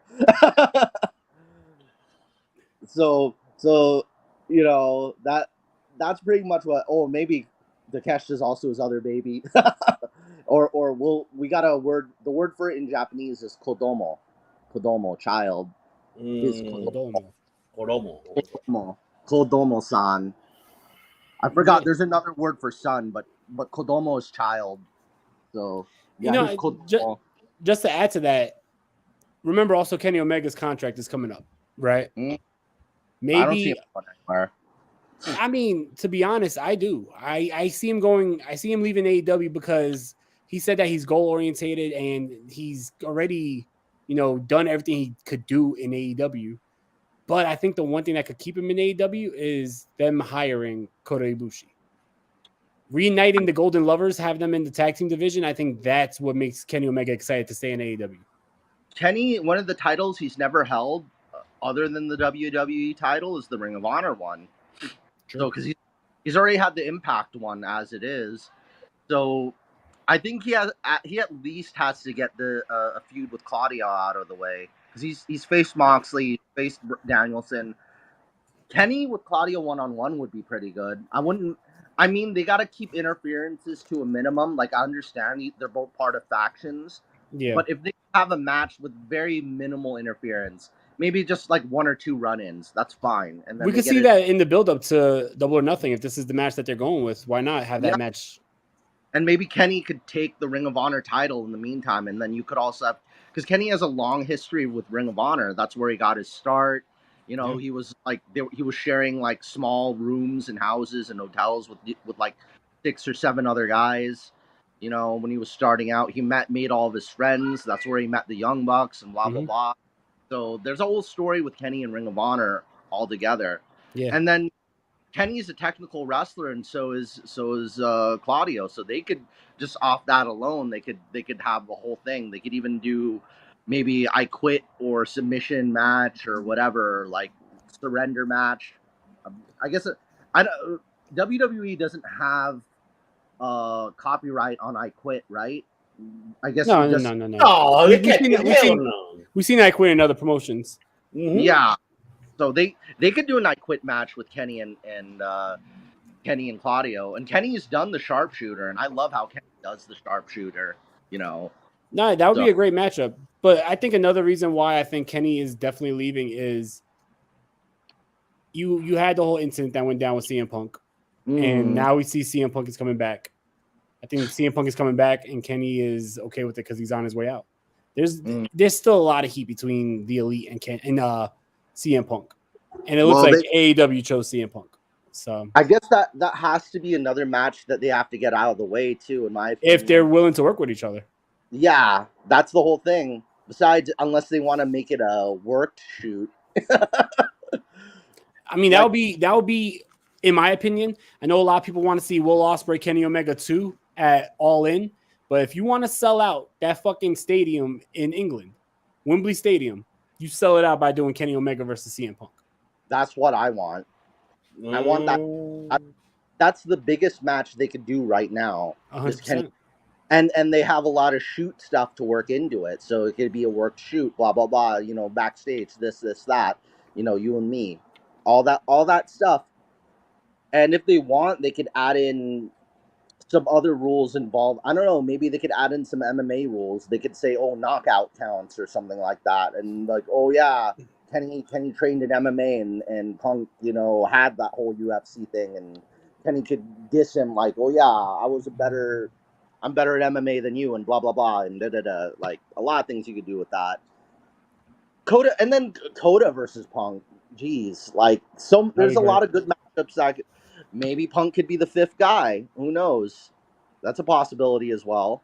You know, he doesn't have any real life problems with any of the four other guys. He does. He has problems with Moxley. He started shit with Moxley on Instagram. So. I thought Renee. That is true. I thought him and Renee were kind of like buddy. They are, which makes it really awkward. That is true. They fucking. My wife is friends with my fucking enemy. What? Yeah, like really, like how does that work? What's up with that? How that works? Why do I still have this glove on? Wait for more curveballs. That's what we're waiting. Yeah, I'm waiting. I'm ready. Look,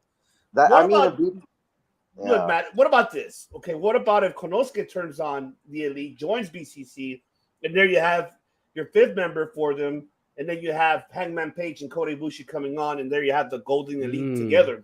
Maybe you can have. I like that too. Because Konosuke Takeshita would be in a similar role that Stone Cold was in before he joined the Alliance. Because, like, all right, Stone Cold's coming to save us. And then he switches sides. And then that'll get him a lot of heat. That'll give a little bit more flavor to Takeshita's character. Because, you know, him as a babyface, he still needs to, like, as a heel, he has got time to, like, cut promos and do all, like when Io Shirai turned on Tony Storm, like, I don't need friends, da-da-da-da-da. So him turning heel would be very good for his character and for him to be built as a wrestler. That would be really cool. And you know why it would make sense? Because just a couple months ago, remember, Bryan Danielson took Konosuke Takeshita under his wing, and Konosuke was feuding with MJF right before the last pay-per-view. I already forgot the name of it. What was it, Full Gear? Oh, yeah. Revolution. Right before Revolution. So that means that there's already a tie in there. You know what I mean? If you look, when Konosuke Takeshita ran into the ring, he didn't hit anybody yet. And he looked at Bryan, and Bryan's like, what are you doing? What are you doing? Right? So I could see Konosuke going over to the BCC and then having Hangman and Kota Ibushi come in. That's going to be a perfect 5-on-5. And the original was called Asylum, whatever match it was called, Asylum in the Arena, was 5-on-5. It wasn't 4-on-4. So I think it's good, and I think Kota and Hangman have a cool history in New Japan as well. So I think it will be the reunion of the Golden Elite, is what it's called when Kota is in there. It will be Golden Elite versus Blackpool Combat Club, and maybe they could do a whole gold versus black type thing. You know, Mm-hmm.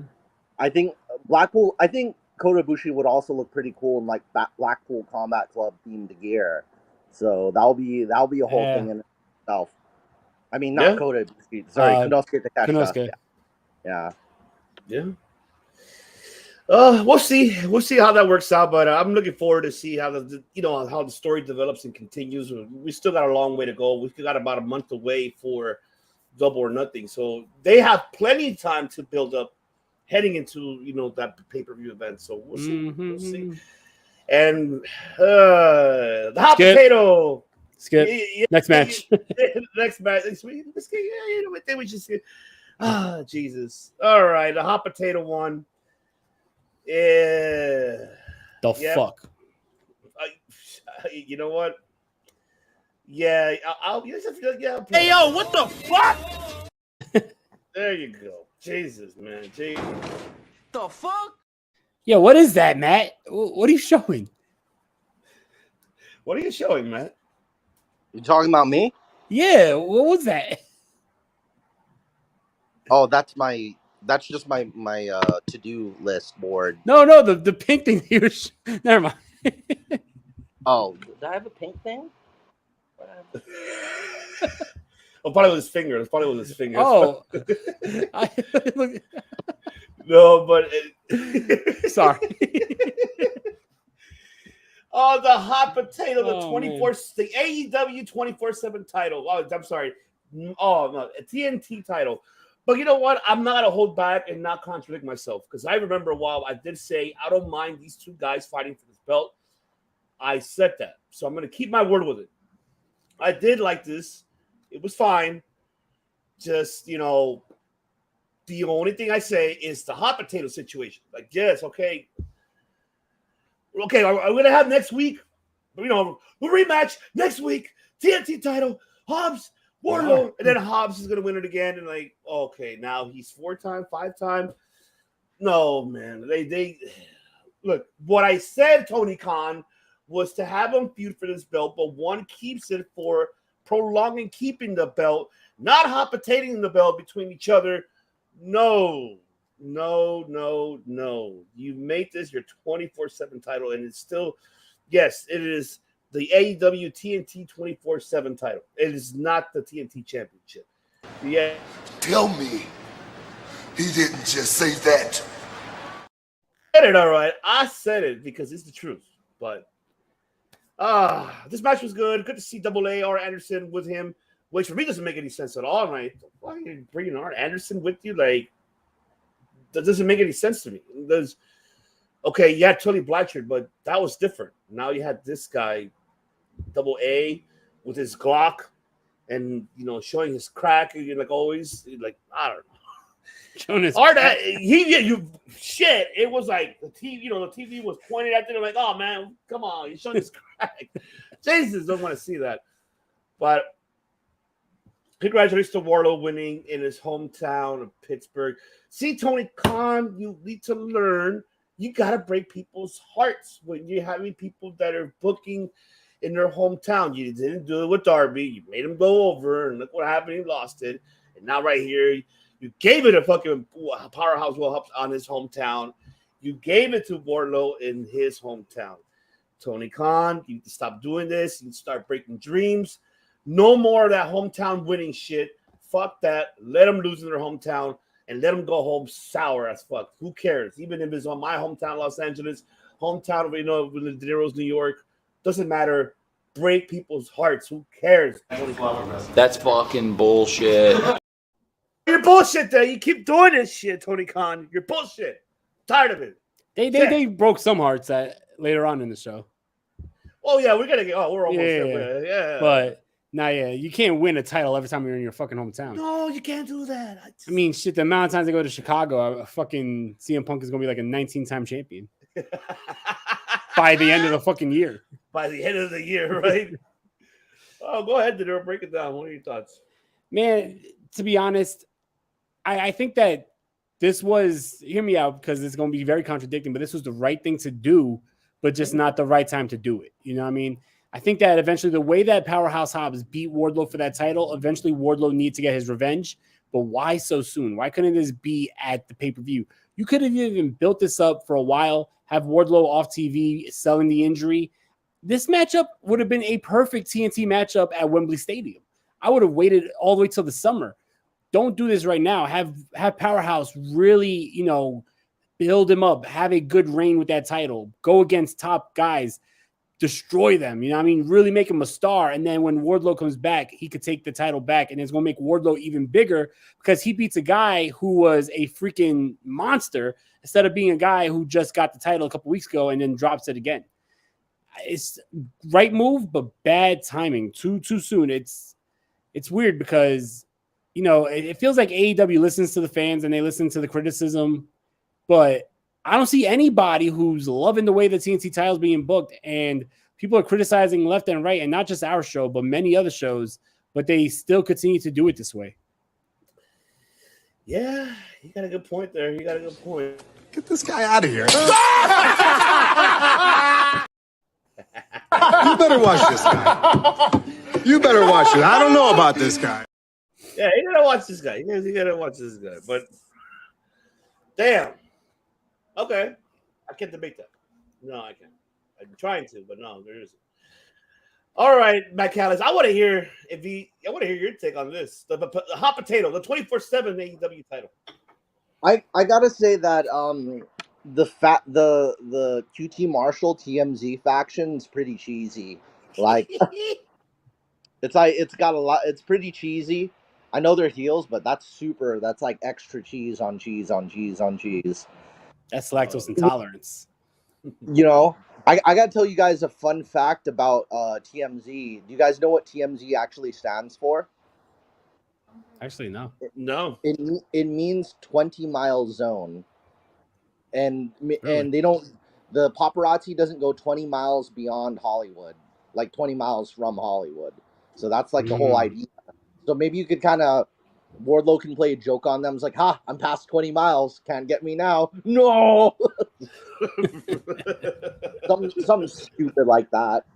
But overall, it is like this villain. This is like, it's almost like if Darth Vader was killed like 10 minutes into the movie, kind of. You didn't really build up your heel a whole lot. This is like, it's like at the very beginning, like, of Wizard of Oz, the Wicked Witch just gets capped with the Glock, with Arn Anderson's Glock. It's like, nope. I'm pulling out the Glock. In the Wizard of Oz, it'll be a water gun. Yeah. Squirt gun. But man, do you like this hot potato situation? Nah. I'm surprised he doesn't have Solo, Ogogo, Komoroto. None of them, right? You know what? I seen Solo, but he got powerbombed last week. But I don't know. Did he? Yeah. Ogogo and Komoroto. I think Camarado was just on Ring of Honor. Oh, yeah, it was match on Ring of okay. Honor. Yeah. Ogogo, Komoroto, the cutie pies. I think. I don't know if that cutie pie thing actually caught on though. Well, I know we were saying it though, but that would have been funny, like if it caught on and kind of like the Ass Boys type thing, like they have their own joke name. Like the firm got 86. The big firm Ass Boys, big cast. Big Bill, unfortunately. Yeah, I digress. Big Bill's firm Ass Boys. This title doesn't mean shit, to be honest, and it doesn't. My expectations were to have these two gentlemen to help elevate that title. That's why I'm with you, De Niro, that they kept it on Hobbs a little bit longer, make him have it. Help him to, elevate that, and it also elevates him too at the same time. Yeah, like I said, if you want someone to really elevate this belt, Tony Khan, you need to fucking pick up that phone. You better call this man. You need to call Miro to come back and him built that belt. Middle. Yes. Give me what I want. Give me what I want. You have to, damn it. You have to do it. So it just, oh man, this is pathetic. I just feel really bad I feel bad for the booking for these two guys. It's potentially strong, but the belt was really fucking it up, to be honest. I think, I don't know. It's tough. It's a tough call on this one. I just don't feel Wardlow and Arn doesn't fit. My opinion doesn't really fit. Neither does QT and Powerhouse. Like, no. Fuck all the managers, fuck all the outside shit. Just have these two guys go at it. You know what I mean? Yeah, I totally agree. I think that's what should be it. But we'll see. We'll see what happens. All right. And then, of course, what do we get last segment? Oh, yeah. Oh, no, wait. Do we get the segment? No, we get the next match. The one that Matt Callis, I've been dying to have you here to talk about this in the next match because he's your boy and he's also my boy, too. He's our boy. That's right. Yes. Switchblade. Jay White versus Commander. And so, man, good debut for Jay White, singles match. One thing is that you can't do what he can do in New Japan. Like, oh yeah, come on, chop me. No, I know you try to do that, but you can't do it here. Here you have to be more. You have to be here was more. What? Damn it! I was just playing. Ruthless aggression. Now you need to be having that more, Jay White. You can't bust what you've done in New Japan, having them chop you and hit you, and then you come back and kick their ass, or you be the funny guy. You're not there yet, unfortunately. You're starting all over again. And now you're starting, you were the top of the mountain, the top of the food chain in New Japan. Now you're starting fresh in AEW. Doesn't work like that here, my boy. And I love you so much, Jay White, but it doesn't work. But good win for you. And now we get to see, we saw Sean Spears in the crowd, scoring a matchup. A good win, by the way, for Jay White. Damn, that fucking the finishers. I love it. Then the aftermath, they attacked Sean Spears. Ricky Starks come up with the save, and now it looks like we might have the black and gold Bullet Club versus Sean Spears and Ricky Starks. What's going on, Get Show? What's good? Subscribe to Get Show podcast, man. Awesome, phenomenal guys.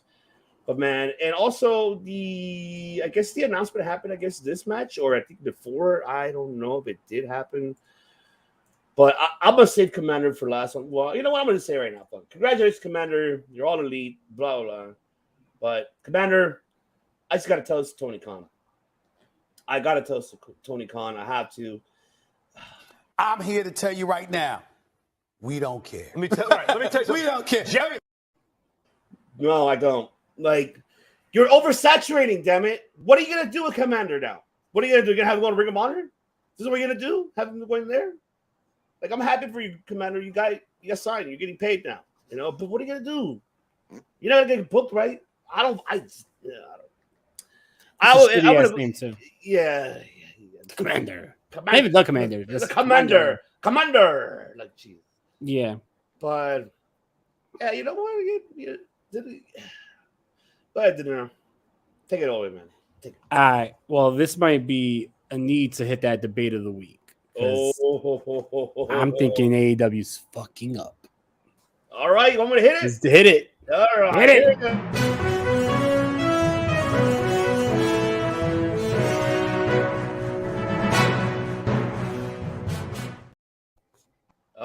All right. This was a horrible matchup for the first matchup for Jay White. This matchup was a matchup where Jay White was on the defensive most of the matchup, and Commander looked like the star. If you were to ask me who was debuting in this matchup, I would think it was Commander, because Commander was doing all his topes and getting the crowd reaction, and the crowd did not give a shit for Jay White. So this matchup put more of a spotlight and shine on Commander. It didn't shine Jay White in this matchup. I think that right now AEW is dropping the ball with Jay White. Jay White was probably one of the biggest free agent signings that they could get in the recent memory. And so far, they're going back to their old ways. No video package. They're saying that this is Jay White's debut in AEW. They said that numerous times. Jay White's debut match in AEW when, if you remember last year, he had about 3 or 4 matches in AEW, including the one that put Adam Cole on the fucking shelf in the big Forbidden Door pay-per-view, right? But we're supposed to forget all that. This is his debut again. Like, this is whack. First of all, why are we supposed to care about Bullet Club Black and Gold when we saw Jay White get kicked out of Bullet Club in Japan? Why is there no video packages? If you're working with Japan and you're able to use Japanese, New Japan Pro Wrestling's Japanese trademarks, why is it there is no video packages showing Jay White as the IWGP champion, showing Jay White beating Okada, showing Jay White beating Okada, wrestling in Madison Square Garden? You have the footage of him in Madison Square Garden. None of that is being shown or talked about. And his debut matchup, he's on the defensive for most of it, taking fucking topes while Commander tries to do his little tight walk for like 7 times, keeps fucking it up, tries to do it, finally gets it, and Jay White's there standing for it, like catches him. Like, is this the top free agent in the business? Has access to that Madison Square Garden footage because it's Ring of Honor. Yeah, they have it. So why not at least show? All they gotta do is show him coming out in Madison Square Garden with that IWGP champion. They don't have to show the matchup and say, hey, this is the guy who sold out Madison Square Garden for the promotion that is not WWE. WWE is the only promotion that ever ran Madison Square Garden.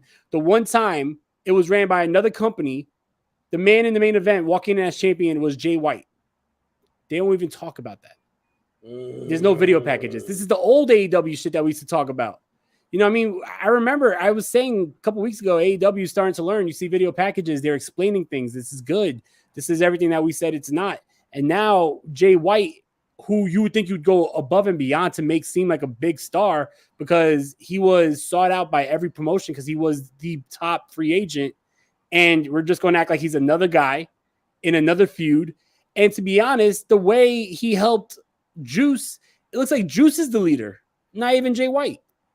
I first of all, I would get rid of this whole Bullet Club shit, right? Bullet Club should not even be a part of this because he got kicked out of Bullet Club in Japan. Have Jay White just be the Switchblade. Have this be a different team. Call yourselves the fucking, the Switch Society. I don't give a fuck. What do you call yourselves? Just don't fucking call yourself Bullet Club. Like, damn. I don't know. I feel like this is a big fumble so far. And I know people are like, oh, wait, let's see what they do. Let's see what happens. But if already the first impression is this guy doesn't even get a video package or any history talked about him, then you already fumbled it. Because now, what are you supposed to do? 2-3 weeks later, say, oh, yeah, the guy that looked like he was on the defensive all matchup against a guy who was kicking his ass. This is him in Japan. He was a star, guys. Like, no, you already messed that up. You should have shown that from day one. Fuck! Fuck! Fuck! Fuck! Fuck! Fuck! Fuck! Fuck! Fuck!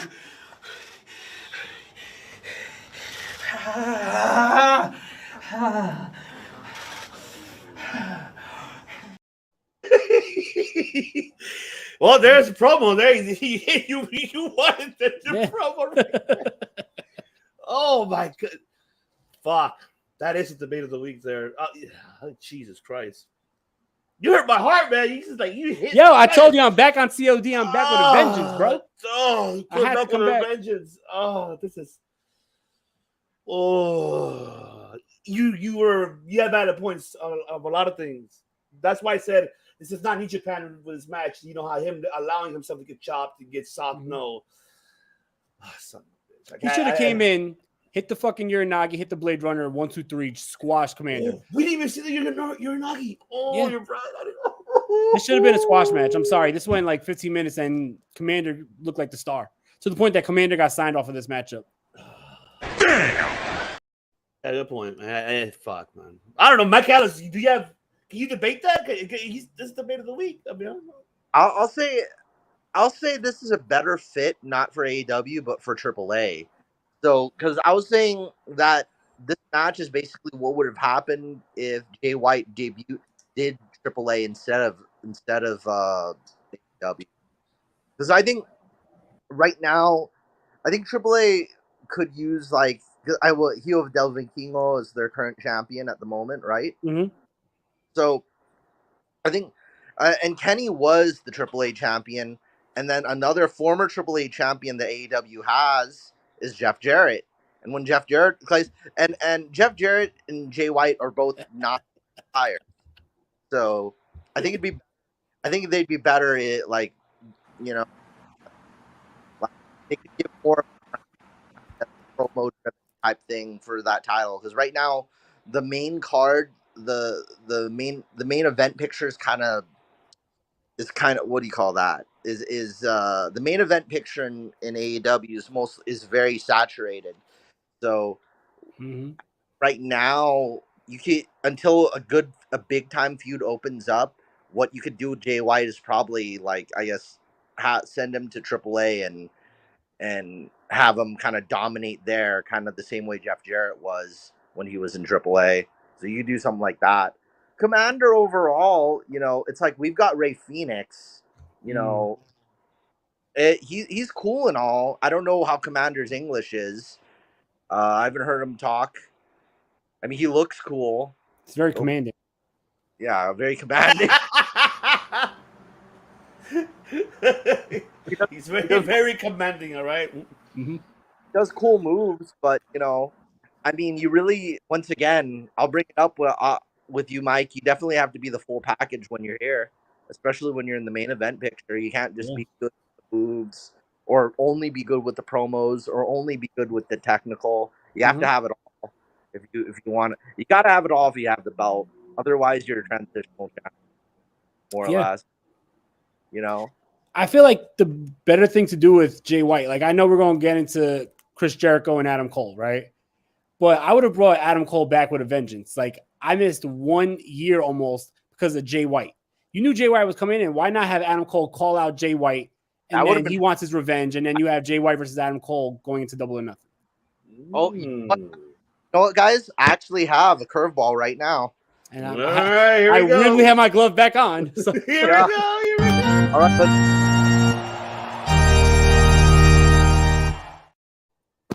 all right. So this is, I don't know if you guys ever watched the episode, Mike, if you ever watched the episode where we listed, like, our dream factions, top 5 dream factions. Yeah. One of my top dream factions was Chris Jericho, Jay White, and Tama Tonga. Kind of like a triumvirate of evil. You know, these three, like, very good at promos, very good at moves, very, like, scary dudes. Now, it's not possible now because, you know, Tama Tonga is a baby face at the moment, and Jay White's out of Japan, and I don't know if Tama Tonga is coming to AEW anytime soon.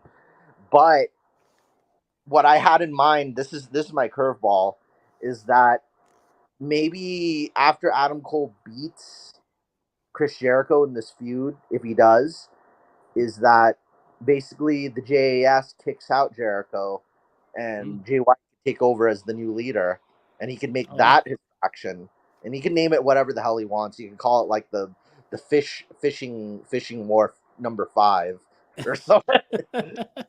the Bullet Club Appreciation Society. You call it Dirty Mike and the Nasty Boys. Dirty Mike and the Boys from the other guys? From the other guys. Yeah, the other guys, right? They have the jar of mustard with them too. Thanks for the F Shack. Thanks for the F Shack guy. We're gonna Oh God. We're gonna put some D's and some A's. All right, let's move on here. We got coming up. Well, next up on the show, we had the Chris Jericho, Adam Cole situation. I like this. First of all, someone needed to show Danny Garcia how to work handcuffs. He had, if you noticed, the handcuff on not only Adam Cole's wrist, but the same one on the rope where Adam Cole had no slack, where they had those long ass handcuffs and it was just dangling there because it was all on one side. Like, what the hell are you doing there, Danny?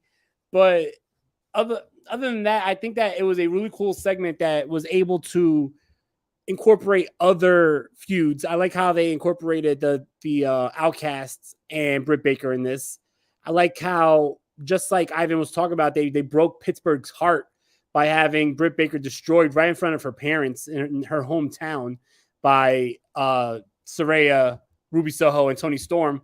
And I like how Adam Cole was trying to play that sympathy factor. Like he felt so bad that it was because of him that you had Britt Baker taking her, getting her ass beat here. And he's handcuffed, horribly handcuffed, but forced there to watch. Shout out to Underground Temple. What up? It's popping on. What's going on, man? Great call by TK signing Commander. He just needs to sign Vikingo and Happy Day. You know what the thing is? Like, I know Ivan said what's going to happen with Commander. What up, old fashioned? It's popping. I know they said that there's plans on possibly splitting the roster for AEW as well when AEW gets their second show on Saturdays in June. So if they split the roster, you're going to need a little bit more depth to that roster. So I could see that's why they are currently signing new people, because if they split that roster, you need to have depth on both sides. So maybe that's the reason why. But I hope AEW doesn't do like, what they did last year where they just signed every single person they could. But yeah, I like the segment. What did you think, Ivan, of Danny Garcia's? Is that Daniel Garcia? Why am I calling him Danny? Is that the Rocks girl or whatever? What did you think of Daniel Garcia handcuffing Adam Cole all on one side of the handcuffs while the other side of the handcuffs was just dangling there? Yeah, you're right. He does need to learn how to handcuff, because he does not know how to handcuff at all. Garcia needs to start watching more WWE. So you go back to the Attitude Era, even go back to the Golden Era, watch the Big Boss Man versus God versus Soul. That man knew how to handcuff people. But right here, no. Jesus. No. Here's the thing. The reason why you have those long ass handcuffs is so one side's on the rope and Adam Cole could reach out, but he's still not close enough to save Britt Baker. But because it was all on one side, you couldn't have that effect of him being so close to help. You know what I mean? So it was defeating the purpose of the handcuffs to begin with. Oh, before I even go with this, I want to answer Underground Temple's question here. Bullet Club Black and Gold, Jay White, Juice Robinson, Brian Pillman Jr., Action Andretti. What do you think? I see Brian Pillman Jr. for sure. Brian Pillman Jr. would be cool. A great addition. Action Andretti, no. You know who I really feel that who could be on his way to AEW? And it's going to happen because he got kicked out pretty much of the Bullet Club. And that is, of course, El Fantasmo, ELP, baby. He's probably going to be showing up. And he'll be joining with the Black and Gold. I like that. Man, that's cool. So basically, Black and Gold's going to be like the Bullet Club cast-offs that get ran out of Japan. Mm-hmm. I don't mind that. That's actually pretty cool. Yeah. Jedi Castaway. Jedi Castaway. Yep, exactly. See, AEW truly feels like the new home of Lucha Libre in the United States. Rush, Vikingo, Bandito, Commander, Jalisco, Penta, Phoenix. Oh, yeah, they could, but it's just the way how it all depends how they book them. In my opinion, it's just the way how they need to be booked. KA introduced and could introduce maybe if he could introduce a cruiserweight, but now we don't need no more titles, and they already got like 25 titles, and they don't know how to use any of them. So there's no depth for the cruiserweight rumors of the third AEW show. Could be. I mean, but I'd rather move one of the belts, move the international and then to that belt. If that's the case. I mean, I don't know about creating another belt. Get rid of the TNT and unite it with the international and have the international just be the belt now. But if you're going to split the brands, then I would see TNT going on one show and then the international on the other show as the mid-card belts for the respective shows. But also, by the way, they should get rid of Rampage if we're going to do these two shows, because Rampage is just there in the middle. And who's Rampage going to go to if you have a split in the roster of Dynamite and I think it's called Collision? If you have a split in the roster for AEW Dynamite and AEW Collision, then who gets AEW Rampage? And then you also have Dark and Dark Elevation. And then you got Ring of Honor, like way too many shows for AEW. They have more shows than they have championships. They have more shows than they have viewers. They got AEW my bathroom. Like it's right there. They're wrestling in my tub. AEW submerged every Sunday. Right? There you go. AEW submerged. Imagine that shit. The same joke about at convention in Southern California. Like there's so many that they're gonna do one at the Denny's and the McDonald's down the street from your house. Oh my God. But man, this segment was this was a storytelling on its best. This reminds me this segment reminds me of when it was Triple H and Randy Orton feud heading into Mania. Remember when Triple H was handcuffed and Randy Orton and Stephanie, right? And then Stephanie, he RKO'd her. He was looking at her. And then he kissed her, and Hunter was going crazy.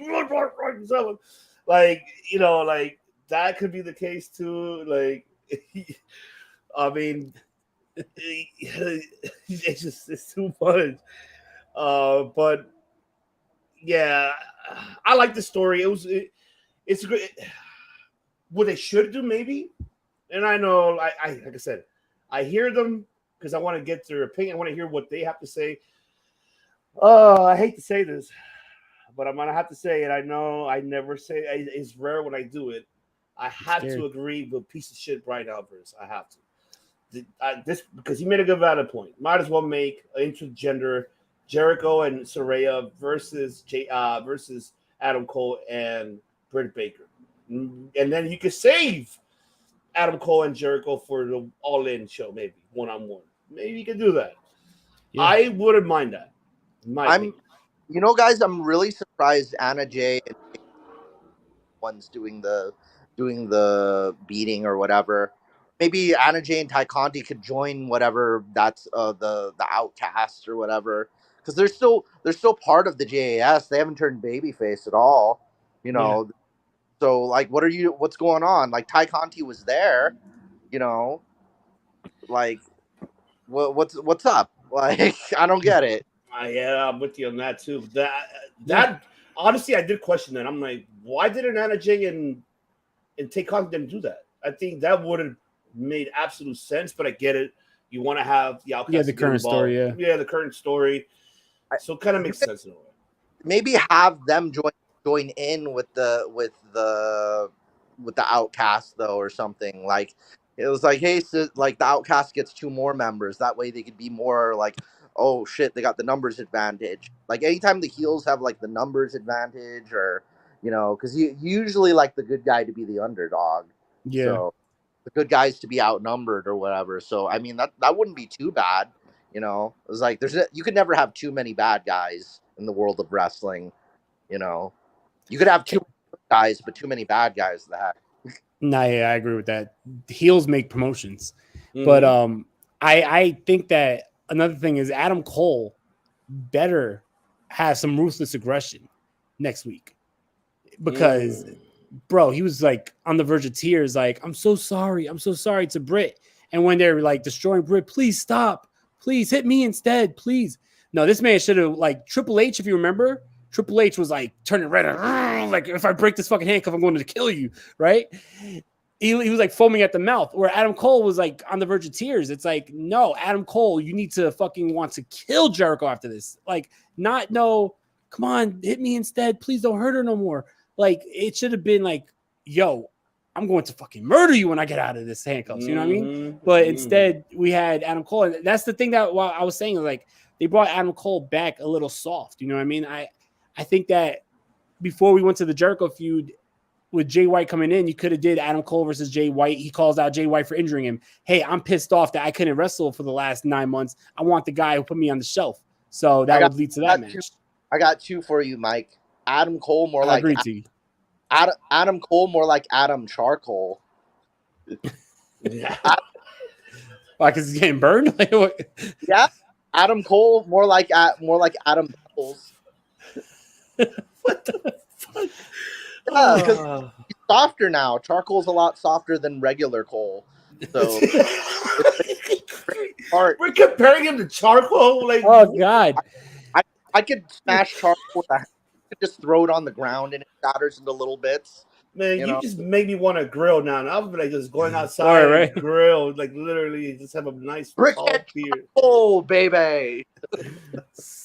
Can I just say one last thing before we move on? I know I'm like really like holding the segment up here. It's all good. But another thing I did not like was you had Britt Baker screaming out Austin, right? Instead of Adam. Austin Jenkins is Adam Cole's real name, right? Not even everybody knows that that's his real name. But exactly. they're gonna think he's talking about Stone Cold Steve Austin. Like, where is he? No, yeah, and the thing is, I know that right now that they have that other show, AEW All Access, where they're talking about Adam Cole and his injury, and she's calling him Austin and all that. But I think in the confines of the actual show, you shouldn't do that. No. If you're doing a behind the scenes show like All Access, then it's okay to call them by their own names. But in the confines of the actual show, you shouldn't be calling him Austin. It's going to confuse everybody who's a casual fan who doesn't understand that. They're destroying kayfabe too. Like, yeah. And the only time that that's kind of allowed is something like when Roman Reigns told everybody, like, that was okay. That's fine. This isn't that situation. Yeah. This is, Adam Cole, as far as I know, doesn't have any kind of, his white blood cell count looks pretty good to me.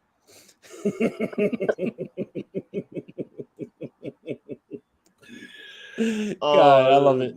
Let's see what Underground says. Jericho and Daniel Garcia versus Adam Cole and Kyle O'Reilly leading towards.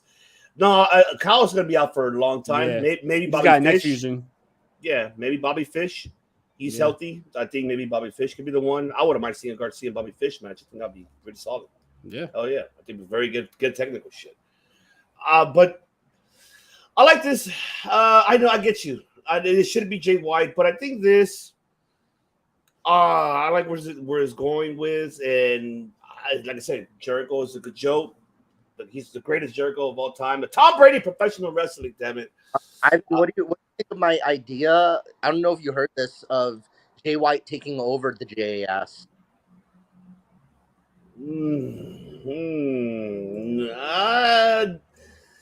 Does it get my nipples hard? I don't think so. And you get hit, and then that it also turns Jericho babyface again. That's another thing it does. Like, Jay White could probably have a feud with Jericho while taking over his faction, and turn Jericho babyface in that process. And you make Jay White look stronger, and maybe Jericho and Adam Cole could team up or something, to face Jay White. So you could do a little bit of that, and they're like the Jay. Like, you're old, you're a loser, you're not anything like Jay White, and I think this. I got the stupidest idea. Like, Ty Conti and Anna Jay will be like, Jay White will have him under both his arms. Like, come on, maybe next week I'll borrow Ty from you for a week, Sammy. And Sammy's like, come on, man, come on, no.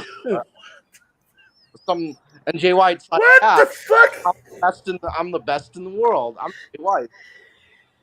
And this maybe is a crazy ass booking that you have right now. I swear to you, what the fuck? I would love to see someone give Matt Callis the pencil. Somebody give Matt Callis the pencil. Somebody give this man the pencil, man. Maybe people will feel sorry for Sammy Guevara finally. Maybe this is how you get him over as a big face. You just have Jay White cuckolding Sammy the whole time.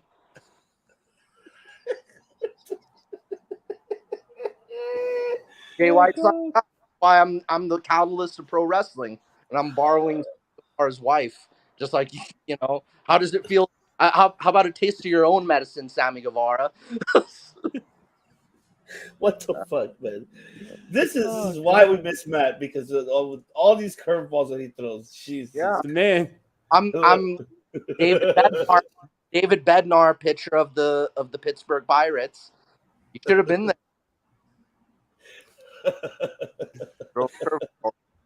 Little curveball, but we'll see how this story develops more and more. I think they're gonna make Cole go through trials and tribulations against Jericho.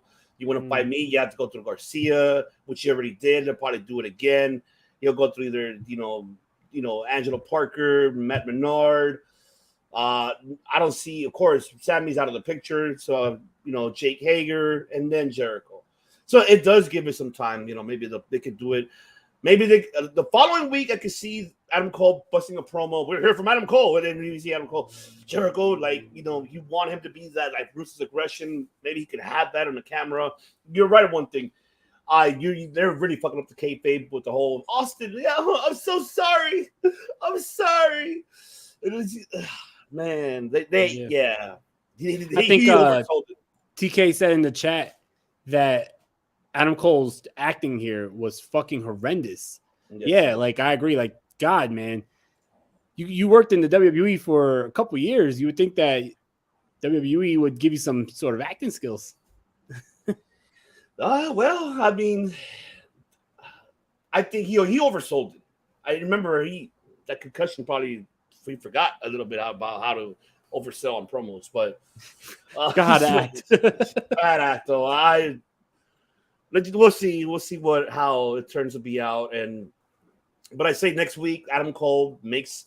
I hope he doesn't be crying. He better not be crying in that promo. He better not be busting this shit and then being all mad at it. Not do that. He better not be like, "Oh, I'm gonna kick your ass, Jericho," and "Oh, you hurt my woman." No. Just be the ruthless aggression, how De Niro said. Let it out next week. He's gonna kick your ass, and then Jericho responds, "Well, you have to go through these guys in order to get to me. The good jokes, you have to get to me," and they could do that. They could, and then you have, like I said, you have a whole month. You could do it every other week, giving him the match so he can warm up for it, and hopefully, knock on wood, he's okay. Nothing happens to him, and then he's ready for Double or Nothing with Jericho. They can book it that way. I think this is a special match mainly. I think the beginning of AEW and where because Adam was the champion of NXT when AEW started. Yeah. So this is and Jericho was the champion of AEW during that time period. So these are really the two champions of those promotions finally coming face to face. So they have to they should put a lot of stock in this feud just because this is kind of like Shawn Michaels and Sting or if you could make any kind of comparison, something like that. You can't fumble the ball on this one, but they seem to be fumbling a little bit right now. I'm telling you, we'll wait and see on that. Underground asking, why do people want CM Punk and Omega at Wembley instead of? Good question on that. Because I got an answer. Sure. But go for it. No, go ahead. Go ahead, Ivan. Go ahead. Take it. Yo, I think that as good as Omega and Ospreay is, and Ospreay being from the UK, I feel like CM Punk versus Kenny Omega, with the heat that they had, that's the biggest match you could do. You might as well do that in front of the biggest crowd you ever had. That's it. You could do Ospreay against another guy on the AEW roster. Like he could still be on the card and book him to win, but you could put him up against anybody. White. You could put him up against anybody who isn't from England, and everybody will be on Ospreay will fire that. Hell, you know what? I'll even say this. You could still have CM Punk and Kenny Omega and not have it be the main event, or you could have it be the co-main event, and you could have like Ospreay versus XYZ, MJF, whoever. They pick anybody. Cesaro, Claudio. Maybe he could have a rematch with Moxley because Moxley beat him in New Japan. A lot of different things you could do. I just hope we finally get Bryan Danielson versus Zack Sabre Jr. in the UK. That'll be fire. There you go. That's another must-have. No, yeah. Must-have. It's on your shopping list. I'll pick up some milk and eggs before I get back with it. A little bit Zack Sabre Jr. and Bryan Danielson, some milk, some grocery bags. I'll pick up just for you. I won't forget it. Don't worry, guys. But you guys want me to get some malt vinegar, some chips, from the way. Oh Jesus, I love you, man. It's been ruminated, but the Acclaim, Daddy Ass versus Jazz, not the Jazz, not J-A-Z-Z, Jazz, J-A-S, the one with the handsies guys, the ones that gets your nipples hard. You know what? Gets my nipples hard, Daddy. But yeah, so this match, this was a filler for me. But I really don't have much to say about it. It was good, solid, good win for Acclaim. I like the reference that he used on the Draymond Green stomp. I did like that when he said Caxter. So I really enjoyed it. But it was just a filler match for me. good to see Daddy Ass and Jake Hager one-on-one. I enjoyed it. Like I said, I don't have much to say. I don't know how you feel about it, Dinero. No, I mean, same. It was pretty much a filler match. I saw the Acclaim winning them all the way. Good matchup though. I always like seeing Daddy Ass in the ring. So yeah. I always been a big Billy Gunn fan. I remember I brought these white boots when I was younger, and I used to think I was Billy Gunn. And my mom got mad at me because I called myself the Ass Man, and I was like 6 years old. But anyway, yeah, I mean, nothing much. I think that if they want to put legs on the storyline, then you would have had the Acclaim lose, because I think the stipulation was the Acclaimed would have to join JAS until Double or Nothing.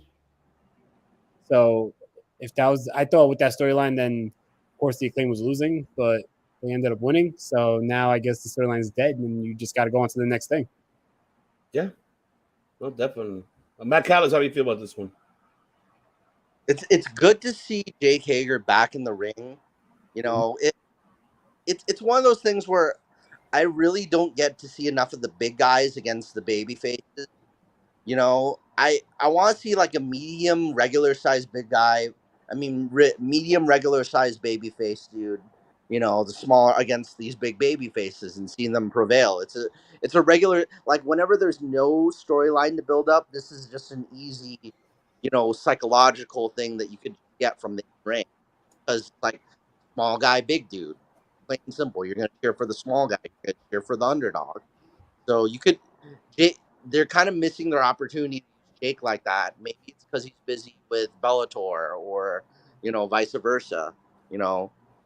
But overall, it's a feel-good match because of the Acclaim. Yeah. Spitting bars, the usual topical bars. But, you know, I don't have much more to say than that. Yeah, I'm telling you. We'll see how they get booked, man. We'll see. And then, of course, the main event. That's right, baby. Jungle Boy Jack Perry versus Sammy Guevara. The main event here. This is the first time they face each other. You know what? I forgot that they even mentioned that for the first time, these guys are having a one-on-one match. And I really I just realized that they never actually had a one-on-one match. So yeah, that's hard to believe, but yeah. I know. I to be honest, I Googled those shit and I went back. Wait, this is the first time it ever happened in AEW? And I guess this is the first time. Yeah. So, but I can tell you this main event was great. I enjoyed it. It just see. You guys have valid points about Jungle Boy's charisma, his mic skills, his in-ring skills. I don't question it. Guy is awesome. He's great. Mm-hmm. Man, I like the finisher. I know Sammy used that Japanese finisher, but I forgot who was it. I think you know which one I'm talking about, Matt. The one when he flipped him and he turned it to a DDT. Oh my God, that looked horrible. But I know that's an All Japan move. That's a Emerald float. It looks like almost like an emerald floating DDT. Mitsuharu Misawa's Emerald Flosion, kind of, sort of like a brain buster. Did he also do like a fisherman with a leg, or? No. Like it's like a backdrop, but then grab it to a DDT. So that's why I'm like, Oh, Marufuji's. Yeah, it's like a reverse heat, right? Like almost, yeah. But he caught him though. Like I was just like, what the fuck? I mean, that shit was like, oh. That was Marufuji's finisher, but I forgot the name of it. Yeah. MJ's tweeted about not getting for the 4-way gold. FTR's over. Yes, that needs to happen for sure. But I think it's happening for Forbidden Door too, in my opinion. Yes, Danielson. Yes, that has happened for Forbidden Door as well. Shibata and Danielson. Yes, that should happen at Forbidden Door. I totally agree with that. But this match was great. I mean, because the ending was not great because we had the ending, of course, MJF coming in, interfering. Mind you, earlier, which we didn't mention during the segment, MJF went up to Sammy. Hey, you know what? We got to work together. We got to do this together. Like, here's a blank check. Give me any number you want. Any number you want. He wrote it down, and we see them huggy, lovey, buddy. And then that's when we get the MJF interference. They started hugging it out. He carried Sammy. Sammy wearing the scarf, MJF doing the pose, the Sammy pose right there. The ending was meh, but the match itself was awesome. I enjoyed the match. It was actually good shit. I haven't played it for a while, but you know what? Yeah, let's play it. This is such good shit. Good shit. It was a good matchup, I'll tell you that. But the only thing, like I was saying myself earlier from the first segment, this is gonna, yeah, you're right. It's gonna go a fatal 4-way. It's gonna happen. We're gonna see it.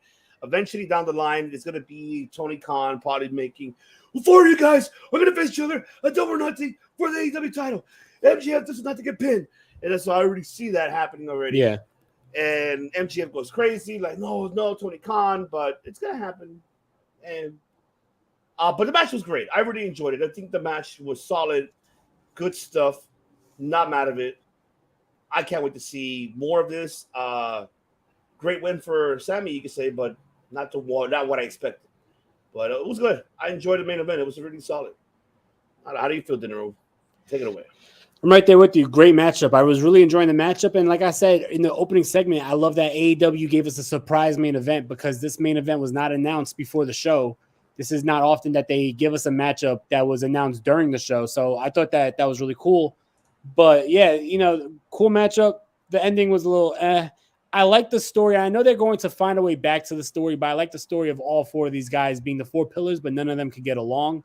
I don't like that we're getting, the two heels getting along. Because I thought it was an interesting dynamic that even though Sammy and MJF were both heels, because of their past with the Inner Circle and MJF, feuding with the Inner Circle, regardless if they're both heels, they don't like each other. So they're kind of stepping away from that. But like I said, we all know that MJF is using Sammy, and we're going to get back to that eventually. I don't know. I wish we were just there already. I didn't think we had to do all these like loop arounds and all that. I like I said, good main event, but the ending was a little fell a little flat. Yeah, that's the only thing. Just the ending fell a little flat. Yep. Matt Callis. Like I was saying earlier, if it does come down to Sammy Guevara versus MJF, I don't think people are gonna like it. And if you try to sell Sammy as a baby face, that people aren't gonna buy that. They're not gonna eat it up. They're gonna be like, if you serve them a dish that's just covered in a mountain of salt, they're like, that's basically what that would be like. If you want to turn Sammy Guevara babyface, it's gonna be like, yucky, overall. But so Darby Allin's gonna have to win the next one for it to be even palatable, to be palatable overall. And was it overall the match? It's kind of funny because if you watch the Sammy Guevara vlog, it's always like him and Sammy Guevara.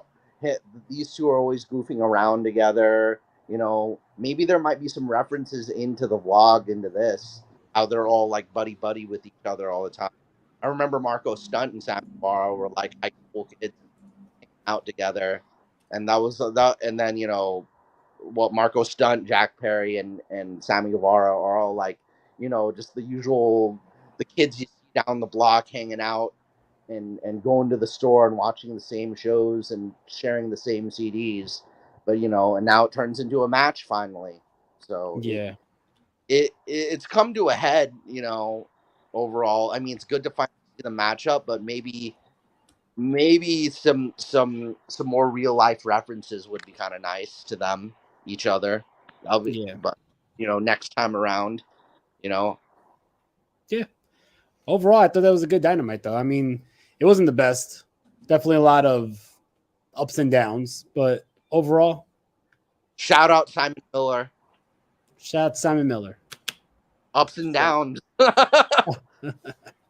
Oh man! Oh my God! Greatest. Yeah. I already want to get into that.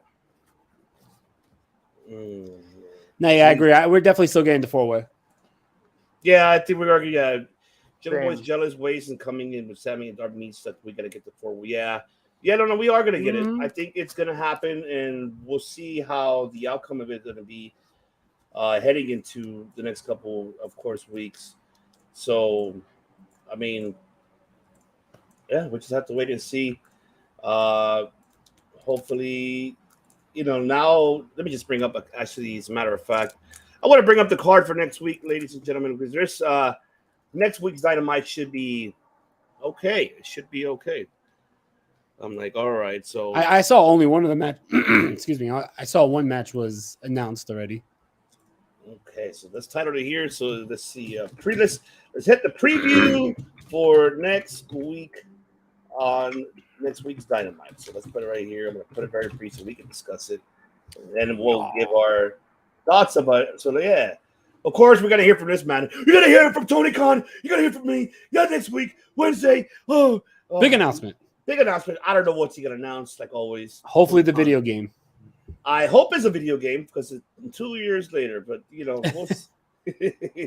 yes, and of course we got De Niro's favorite boy. Yes.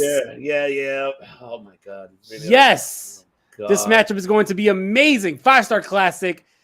Jeff Jarrett wins with a guitar shot over the big bald head of Dax Hardwood. Ain't he great? Give this man the title.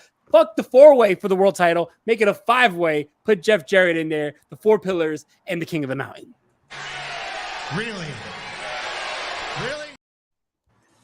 Really? And then have Jeff Jarrett hold the AEW title for the next 15 years. Yes. Yes. No. Like oh my God. With the TNA title. Jeff Jarrett retires with the AEW championship. Here. No. Mm-mm. No. Hell no. I refuse. No. Jesus.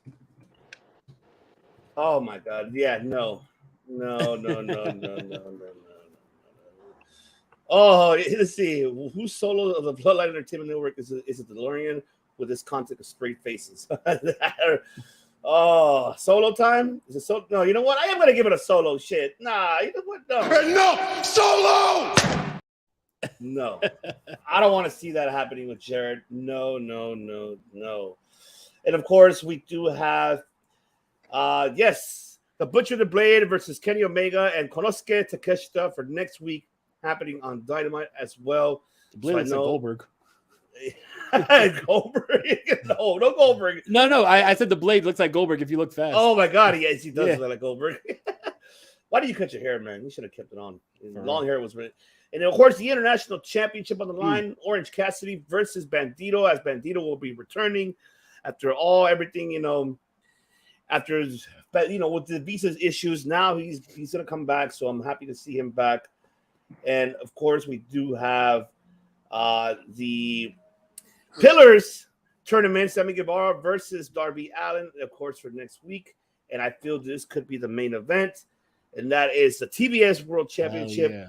As Taya Valkyrie cannot use the road to Valhalla, so it's Jade Cargill defending the TBS Championship versus Taya Valkyrie, and I think that should be the main event for the for the TBS title coming up next week. Since it's on TBS, Tony Khan, you have to make that your main event because I don't know, man.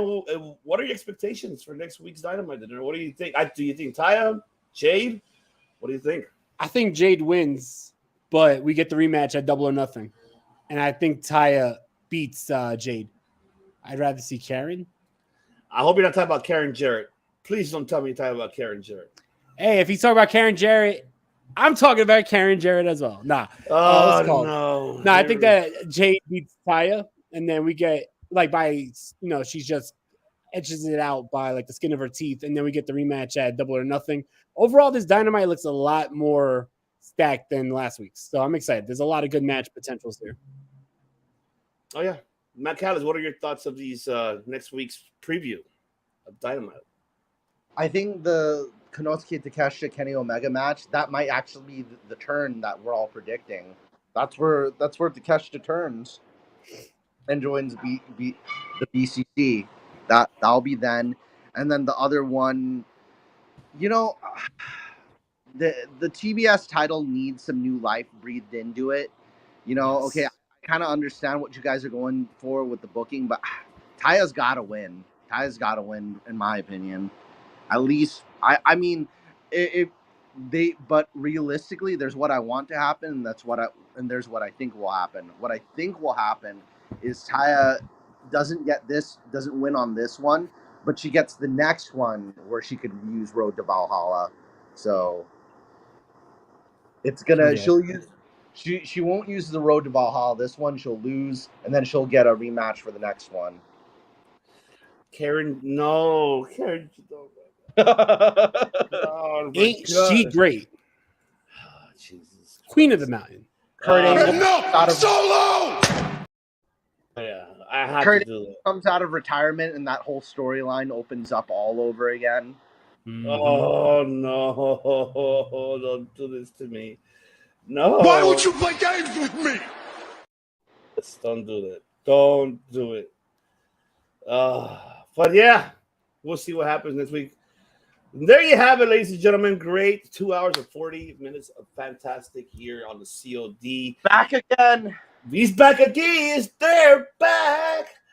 They're better than ever. So De Niro's back. Matt Callis is back. Unfortunately, Ivy couldn't make it today because of, of course, technical issues. And she tried her best in communicating, but hey, I guess but hopefully we'll have her next week for sure. And of course, the director, he's getting himself retatted, so he couldn't make it on. Yeah, but you'll see. Yeah, he's getting COD right here. He's gonna be the American Nightmare right here. He's gonna have right there with the COD on one side of the DeLorean, the other side. He's gonna have FTS in the middle. Why? It's like the Undertaker. Yep. Sarah's gonna have FTS in the middle. Yo, Matt, what's your band's name? Oh, ONK. He's gonna have ONK on the back of his neck right there. It's gonna be all around. All around. There you go. Yeah. He's gonna have that. But man, we'll be back here next Sunday, ladies and gentlemen. Don't forget, catch us here. We're here officially every Sunday now, because right now we have no football, and then also because of our schedule as well. So we're here every Sunday. You catch us here at 3 o'clock Eastern Standard Time, 2 o'clock Central, 12 o'clock Pacific Standard. We're here every Sunday here on the COD and on the Bloodline Entertainment Network. Catch us there as well. Don't forget to subscribe to both channels, follow both the social medias, and we'll be here. And don't forget, tomorrow we got a special interview for you guys that the director has for you as he interviews a great legend. And I'm not going to say who he is. Former champion for sure. And I think this guy paved the way for the MJFs, the Punks, who else could we say? I mean, there's so many who are really good at the mic. This man did it for us, I believe so. And you'll hear the director's great, conversation they have with this legend. How can you find that out? You'll find it here. So make sure, subscribe, follow, get it here, and then you can see it. And then, of course, don't forget, follow, of course, the DeLorean. You can follow him as well on the social media platforms. And if you have iHeartRadio, check him out. Check out the Wrestling DeLorean on iHeartRadio, ladies and gentlemen, because he is kicking ass there, taking names. And that's what I love about it. And so make sure, subscribe to iHeartRadio, follow the Wrestling DeLorean podcast there. Are you going to be there 5 days a week, or are you going to be there for how many days a week? You're gonna be there? Right now, it's back to 3 days, but we are working on 5 days. And also, I just want to give a big shout out to the relaunch, right? If you guys go back to Friday's episode of the Wrestling DeLorean podcast, we actually tell the story of the Wrestling DeLorean podcast. If anyone never knew the actual story of how this shit started and the interesting story of how it started and it came about, then check out Friday's episode of the Wrestling DeLorean podcast. But yeah, we're back to 3 days a week, but we should be going back to 5 within a couple weeks. We're in conversations. Awesome. That's absolutely great. Fantastic. And yes, we did cover that underground. So if you want to go back from the beginning, we covered that for sure. Hit that rewind and watch that again. But man, yes. And then, of course, now Matt Callis' return, baby. He made his return and he's back. And now I can't wait to have him more and more often. But, it's that time, ladies and gentlemen. It is about that. Autobots, transform and roll out. That's it's right. not as loud on my phone, but I know the noises they're making. Oh, of course, of course. Me, just like Bill Watts, Eddie Graham, Vince McMahon, and Vern Gagne. That's you. And we do miss seeing. We do miss seeing that a lot. That is Don't for be sure. surprised. Don't be surprised if you guys see more Pittsburgh Pirates memorabilia that I'm wearing. You know, I ain't going for the Dodgers.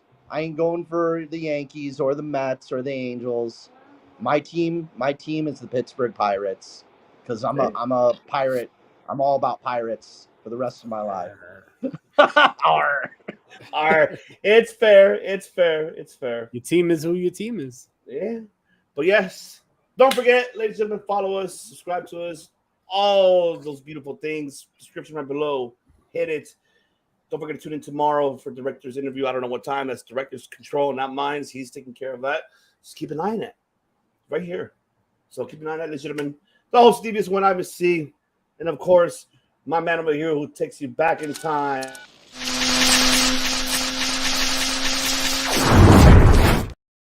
That's right. He takes it back in time. That is Mike De Niro, ladies and gentlemen. Mr. No Roads himself. And of course,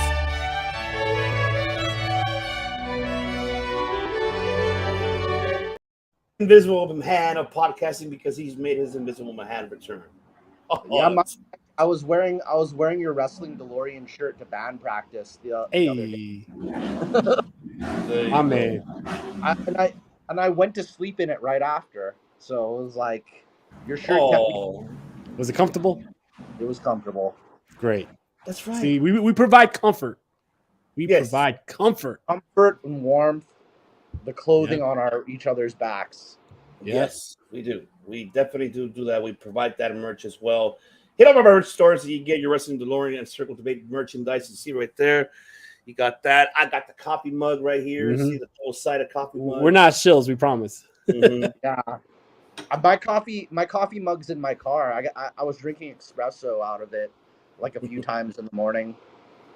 That's right. But man, not espresso, sorry, cappuccino. Cappuccino. Cappuccino, do they draw like the flowers and the foam on top? I don't Look like he said it looked like he mouthed yes, so we're just gonna go with that. We gotta go with that. But yes, ladies and gentlemen, don't forget, follow everyone on the Bloodline Entertainment Network and also on the Bloodline Entertainment Network. Go to bloodlinenetwork.com, get all your needs from your sports and MMA and anime. All your articles are there. Go to bloodlinenetwork.com. And also don't forget that the Bloodline, COD, Wrestling DeLorean, we don't just make podcasts. Matt, we missed you saying it, so now you got to say it now. What do we do here, Matt? We don't just make podcasts. We make history.